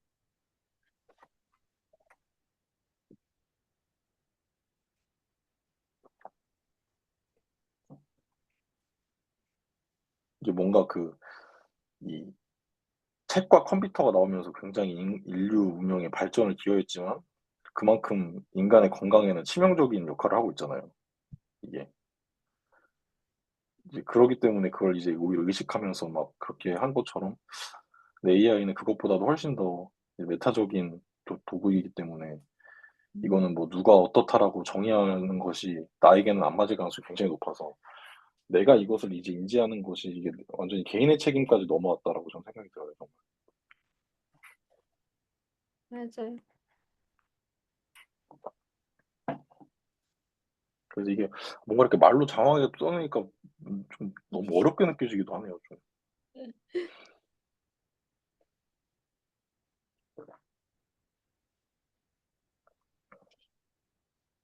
진짜 근데 글을 많이 써야 되는 것 같아요. 지금은. 근데 이런 것들이 단박에 이해되는 것도 아니고 단박에 이거를 할 수 있는 정리가 되는 게 아니기 때문에 진짜 글을 써가지고 이게 이 끊임없이 좀 뭔가 이거를 자기 자신을 좀 메타적으로 좀 초월하려고 하는 그런 시도들이 계속 있어야 되지 않을까. 음. 글을 통해서. 글이 유일한 제일 좀 쉬운 지름길이잖아요. 그게 거울 같은 거니까. 맞아요. 그래서 저는 그래서 이 책 그 뒷부분에 정말 좋은 글이 많이 나왔다고 생각해요. 막 여기서 막 보면은 그 언어에 대해서도 막 얘기를 하잖아요. 확실하고 되게 신중하게 써야 된다. 막 그 언어를 이런 것도 얘기하고. 저는 그런 게 저는 여기에 다 포함되어 있는 그 중요한 내용들이라고 또 생각이 들었거든요. 이게 맞아. 그래서 이게 정말 짧게 이렇게 나오고 있지만 한두 페이지 정도 이렇게 나오는 것들이지만 사실은 전 여기 나오는 여기 요소 하나하나가 이게 작가의 이게 보통의 통찰을 담은 게 아니다라고 생각이 들더라고요. 그리고 너무 중요한 건데 짧게 나오다 보니까 안 중요해 보일 수 있겠다는 생각도 아쉽고 뭔가 이 책 이상 뒤로 갈수록 저는 좋더라고요. 맞아요. 이게 뭔가 뒤로 갈수록 이렇게 해라라고 제시해 주니까 일단은 이해도 쉽고 와닿기도 해서 어떤 책은 앞에가 좋고 뒤에가 약간 끌기식 같은 약간 그런 느낌이 있는 책들이 맞아요. 많아요. 앞에 좀 신경 써서 쓰고 뒤에는 진짜 내용 채우기 위해서 막 끌어가면서 얘기하는 그쵸. 맞아요. 대부분 그런데. 그런 책인데 이 책은 뒤로 갈수록 뒤에 자기가 하고 싶은 얘기가 다 실은 것 같은 뒤에 힘준 책 같은 맞아요. 음, 편집자가 그렇게 했을까요? 독특한 컨셉인 것 같아요. 이건 여러 근데 가지 그럴 수 있을 것 같아요. 뭔가 약간 편집자 왜냐면 이게 제목부터가 지금 이상한 거 보면은 음. 그러니까 뭔가 약간 사회 이사를 맨 뒤에 자기가 넣었나? 너무 웃기던데. 근데 진짜 이게 진짜 너무 저는 지금 그것도 계속 하고 있거든요. 그 투자 전략 같은 경우도 음. 이걸 아직 지금 제가 본격적으로 막 큰 금액이 아직 안 들어간 시점이기 때문에 이거를 계속 다양하게 좀 생각을 하고 있어요. 뭐 다양하게 그 시뮬레이션 돌려보고 그 알아도 보고 하고 있는데 저는 이게 진짜 이 투자에도 도움 많이 되고 저는 또 느낀 게 진짜 투자가 이제 인생을 반영한다는 생각도 많이 들더라고요.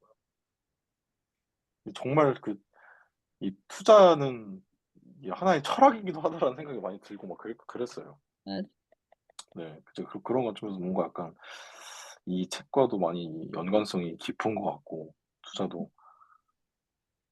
네 그래서 이게 진짜 이런 그 사고방식을 하고 뭐 이거 학습하는 것에 대한 그 방향성을 계속 가려고 하는 이 노력이 진짜 이 삶을 정말 극적으로 바꿀 수 있는 키다 이렇게 생각이 들더라고요.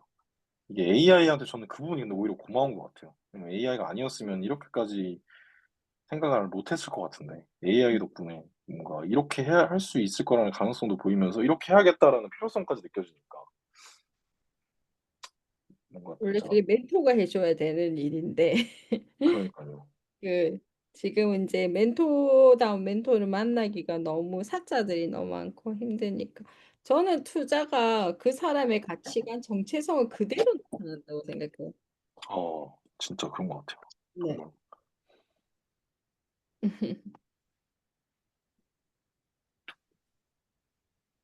이게 진짜 재밌어요. 근데 이런 걸 알면 알수록 진짜 뭔가 약간 자유도와 난이도가 같이 높아지는 느낌이 들면서도 근데 하나를 뭔가 딱 확실하게 이제 이해를 하고 체화를 하면은 또 음, 그게 좀 난이도가 또 급격하게 인생의 전체 난이도로 보면 확실히 확 낮아지는 느낌이 또. 음. 그래서 정말 저는 이런 지식이나 이런 방법들이 그 어떤 복리 관점에서 보면은 이 최고의 복리급의 이 지식이다라고 생각이 들어요. 정말. 음. 저희가 거의 이제 10시 50분이 됐는데 이제 네. 그 한 가지만 좀 더 토의를 하고 다른 책 선정 과정을 좀 거쳤으면 좋겠는데 이 저자도 얘기하고 있지만은 이제 시스템 쪽으로 세상을 보면 되게 비직관적인 경우들을 발견할 수 있다. 뭐 이런 얘기들을 하고 있거든요. 여기 너무나 어떤 의사결정할 때 직관에 의존하는데 시스템적으로 보기 시작하면 뭐 정말 비주관적인 어떤 관계성을 볼 수 있다라는 것들이 우리가 세상을 보는 새로운 시선을 갖게 된다라는 얘기를 하고 있고 그것과 이어서 그렇기 때문에 시스템으로 어떤 세상의 비밀을 알아냈다면 그것들을 행동에 옮기는 것이 상당히 중요하다라는 얘기를 나중에 굉장히 강조해서 하고 있는 것 같아요. 시스템 나만 알아낸 것 같은데 그거를 이제 행동으로 옮겨야 되는 데 있어서 결국 알아낸 것들이 중요한 것이 아니라 시스템의 어떤 그 조건 부분을 찾아내서 그것들을 개선시킬 수 있는 방법들을 이제 행동으로 옮겨야 되는데 어떻게 행동으로 옮길 수 있을 것인가라는 것에 대한 다짐, 하는 또 뭐 전략 이런 것도 있으시면은 공유를 해주시면 어떨까 싶어요. 나는 어떻게 시스템적으로 알아차린 것을 행동으로 옮길 것인가. 어, 저는 사실 요즘에 집중하고 있는 게 정체성이에요. 예, 저는 사실 이 책을 시스템은 유동성이다라고 그냥 한 문장으로 만들었었거든요. 말 네. 그대로 뭐 피드백하고 유동적 물의 흐름처럼 이렇게 변화가 되어야지 그 시스템이 진짜 갖추어지는 거라고 저는 생각이 들었는데 그 개인적이나 삶 전체를 보았을 때 어떤 부분에 상관없이 그 모든 분야의 정체성? 그러니까 아까 우리가 투자도 가치관 정체성이 나타내는 거라는데 그 정체성에 대한 걸 전 집중을 하게 되었고 그래서 지금의 사실은 현재 나의 정체성은 내가 뭐 어떻게 하고 있냐를 알아내고 그다음에 내가 앞으로 나의 정체성은 무엇이다라고 정의 내리는 게 이제 중요한 것 같다. 그래서 저는 지금 정체성에 대해서 어떻게 하면 사람들이 자신의 정체성에 대해서 파악할 수 있을까에 대해서 반복적인 이론, 내과학적인 이론, 여러 가지 심리적인, 철학적인 이론에서 접목해서 저만의 정리하는 작업을 지금 이제 해 나가고 있는 게 아까 제가 시스템에서 들어와서 지금 부족한 부분이 무엇인가 공부하고 있는 부분인 것 같아요. 음. 이제 패러다임에서 나와서 거기서 조금 더 구체화한 게 저는 정체성을 잡은 것 같아요. 우리가 사람은 보통 이제 생각할 때 자기의 정체성에 대하면 한 가지의 정체성을 생각하거든요. 근데 그렇지 아니하고 정체성은 어, 우리가 게임의 캐릭터처럼 수만 가지의 정체성을 사람마다 다 보유하고 있어요. 그래서 때와 상황과 환경에 따라서 정체성을 갈아입어요. 유니폼 갈아입듯이. 우리가 운동할 때는 트레이닝복을 입고 수영할 때는 수영복을 갈아입고 하듯이 똑같이 내가 가정에서의 정체성과 사회에서 정체성, 어떤 관계 속에서 정체성, 어떤 상황 속에서 정체성이 늘 변화한단 말이에요. 근데 그거를 자기가 그거 캐치를 못 하는데 어떻게 하면 그 캐치해서 자기가 그 정체성을 새롭게 정의해서 바꿔나갈 수 있는 방법이 뭘까에 대해서 저는 지금 집중적으로 실행할 패턴을 만들려고 하고 있습니다. 대답이 되실까요? 네. 원주님은요? 예. 근데 뭐 사실 아까 전에 그거를 하나 얘기하고 싶긴 하더라고요. 아까 시스템이 제가 뭐 진우 반장님이 이제 쓸데없는 피로를 만든다고 음, 하는 거에 되게 공감을 많이 가요. 그게 대표적인 게 쪼끔 교통 시스템인 것 같다는 생각이 많이 들긴 들더라고요. 뭐 교통이 물론 이 서로 규약을 해서 사고를 안 내기 위한 거지만 너무 이제 지나치게 이제 규제를 하면서 이제 풀어 줌으로써 이제 서로 이제 감시자가 되면서 신고 안 할 것도 뭐 신고하고 서로 이 불필요한 피로를 많이 만들고 뭐 쪼끔 갈 수도 있는데 좀 뭐 너무 지켜야 되고 뭐 그런 거에 얽매이다 보니까 좀 그런 피로가 좀 그런 것도 시스템이 돌아가는 게 꼭 시스템이 꼭 뭐 좋은 점도 있지만 쪼끔 그런 쓸데없는 피로도 쪼끔 알아차릴 필요도 있겠다는 생각도 들었고 또 제가 이제 시스템 아까 진우 반장님 아까 얘기하신 그 뭐지 AI 툴이 되게 다양하게 많은 그 특징을 가지는데 그 특징을 좀 그거를 항상 검증과 비교를 해 보면서 그리고 이제 아무래도 그 선배들 노하우들 그런 것도 한번 얘기를 들어보고 서로 비교를 해 보고 시스템을 좀 저만의 시스템을 구축해 나가야지 않겠나. 저는 좀 일방적으로 너무 다른 사람들 얘기를 안 듣고 좀 AI 그런 툴을 좀 이용을 하는 편인데 좀 서로 좀 비교와 상호 보완을 좀 해서 구축을 해 나가야겠다는 생각을 가지고 있습니다.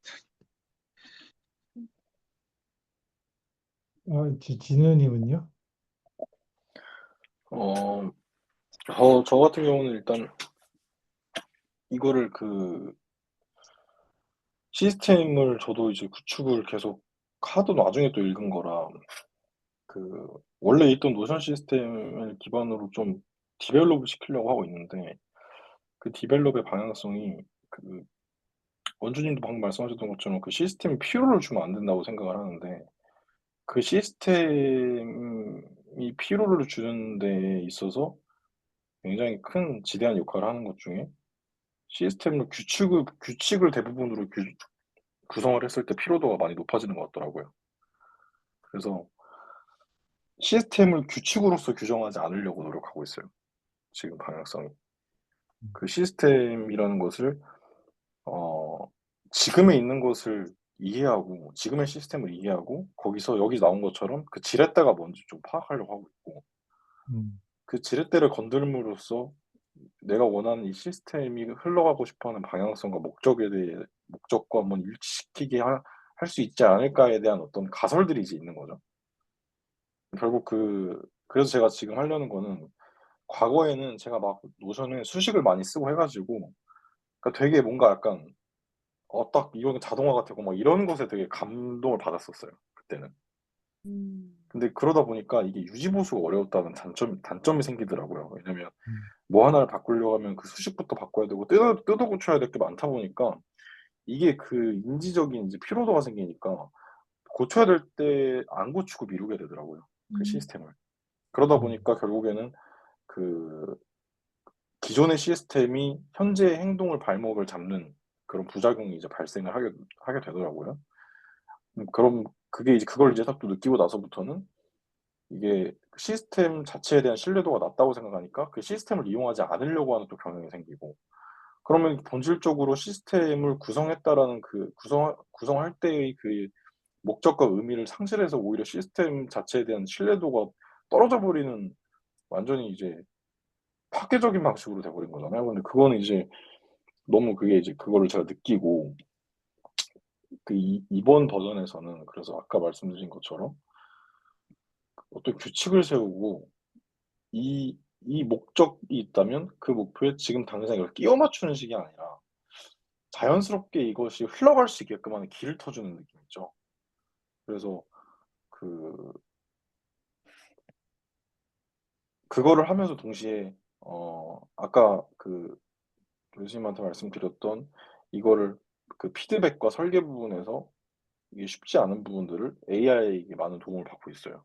그래서 음, 어 일단 저번이랑 완전히 다르게 하려고 하는 거는 이게 매 주마다 그 데이터들을 AI에게 넘겨서 그거를 받아보려고요.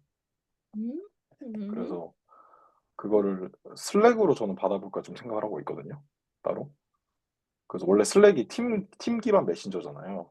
사내용으로 많이 네. 쓰는데 그러게 1인용으로 저는 써 가지고 노션이랑 연동을 해서 거기서 이제 AI가 주는 각 주의 어떤 정보 기반한 인사이트들을 좀 넘겨주면 그걸 기반으로 좀 정보를 좀 해석해 보고 뭐 이런 식으로 해서 좀 되게 자연스러운 흐름을 유지한 채로 인사이트를 얻어가면서 그러면서 이제 시스템의 구체성이나 갈피를 좀 잡아갈 수 있게 하는 그런 좀 유기적이면서도 굉장히 수정이 쉬운 그런 가벼운 그래서 규칙이 굉장히 없게끔 하려고 생각 중이에요. 그래서 그것 간의 어떤 상호작용성 이런 것들을 좀 의미에 대해서 생각을 할 뿐이지 이것이 진짜 막 수식으로 통해 가지고 막 코딩을 해서 그렇게 이게 막 주고받게끔 하는 것은 좀 안 맞다는 생각이 들더라고요. 그런 식으로 좀 지금 방향을 진행을 하고 있어요. 이거 되게 재밌는 작업이고 또 어떻게 보면 좀 머리 아프기는 하죠. 하면서 근데 AI 덕에 그래도 저번에는 AI 없을 때 만들어서 AI가 그렇게 발전하지 않았을 때 만들어 가지고 좀 되게 많이 어려웠는데 그리고 지금은 좀 난이도가 그때보다 좀 쉬운 것 같아요. 한번 만들어봐서 그런 것도 어, 있겠지만. 네. 그래서 강화 루프를 탔네요.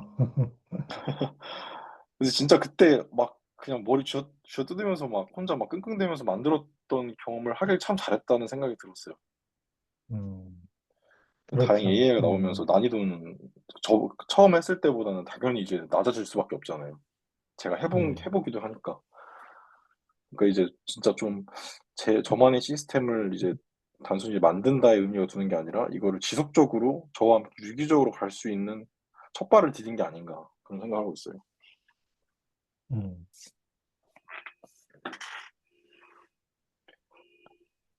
저는 그 시스템을 이제 실행을 하기 위해서는 개인적인 노력은 물론 중요하고 선행돼야 되겠지만 결국 시스템이라는 것들이 그 같은 목표를 가지고 있는 사람들을 찾아내서 서로 간에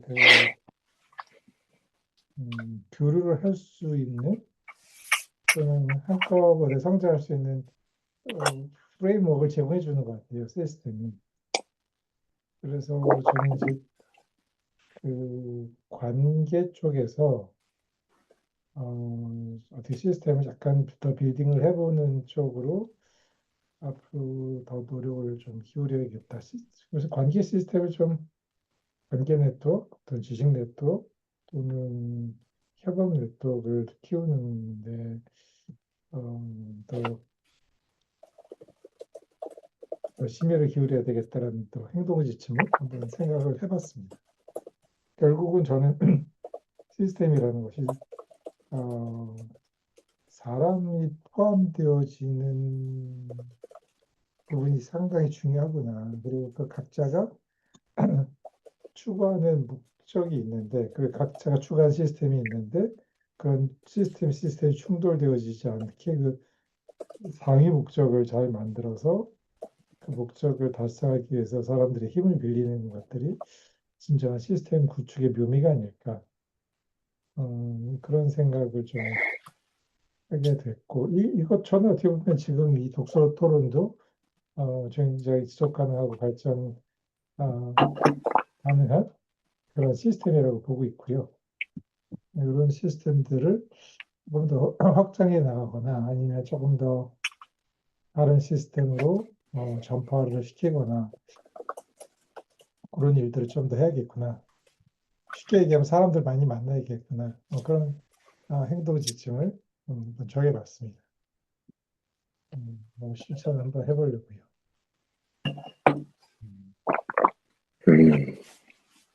굉장히 원주님은요? 재밌네요. 네.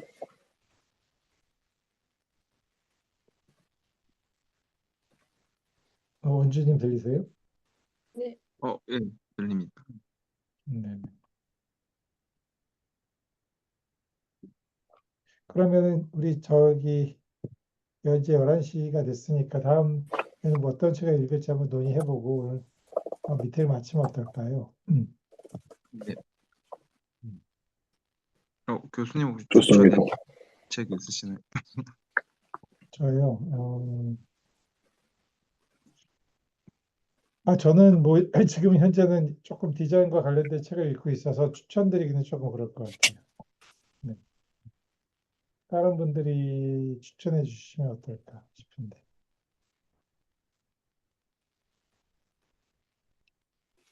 지난번에 추천해 주셨던 책이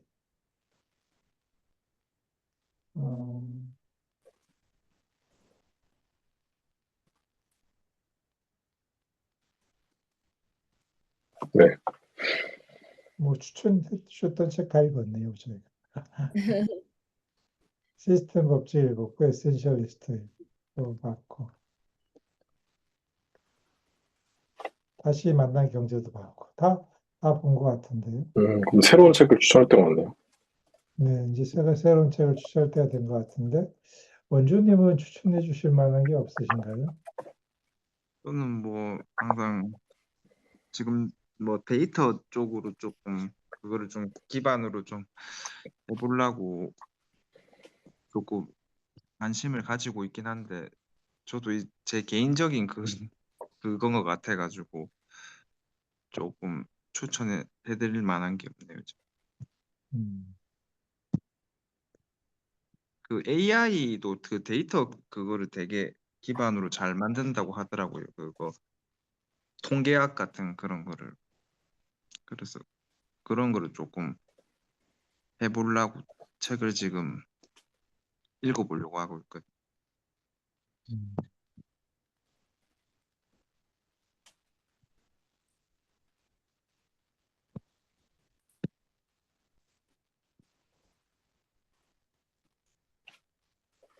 어떻게 제가 그럼 추천을 해볼까요? 네. 네, 네, 네. 추천해 주십시오. 밖에 없으신 것 같으니까. 그러면 이번에 근데 이거는 일단 이제 투자서에 가까운 것 같기도 한데 한번 봐주세요. 이게 투자도 인생도 복리처럼이라는 책인데 음, 좀 두꺼워요. 근데 그래서 좀 근데 이게 좋은 게 두껍긴 한데 이게 그러니까 그냥 저자의 생각도 있지만 막 그 대가들 있잖아요. 투자의 대가들 그런 사람들의 어떤 지혜를 모아놓은 책에 가까워서 발췌독도 가능하다고 저는 생각을 해가지고 그래서 두께 쪼실 필요는 없을 것 같아요. 음,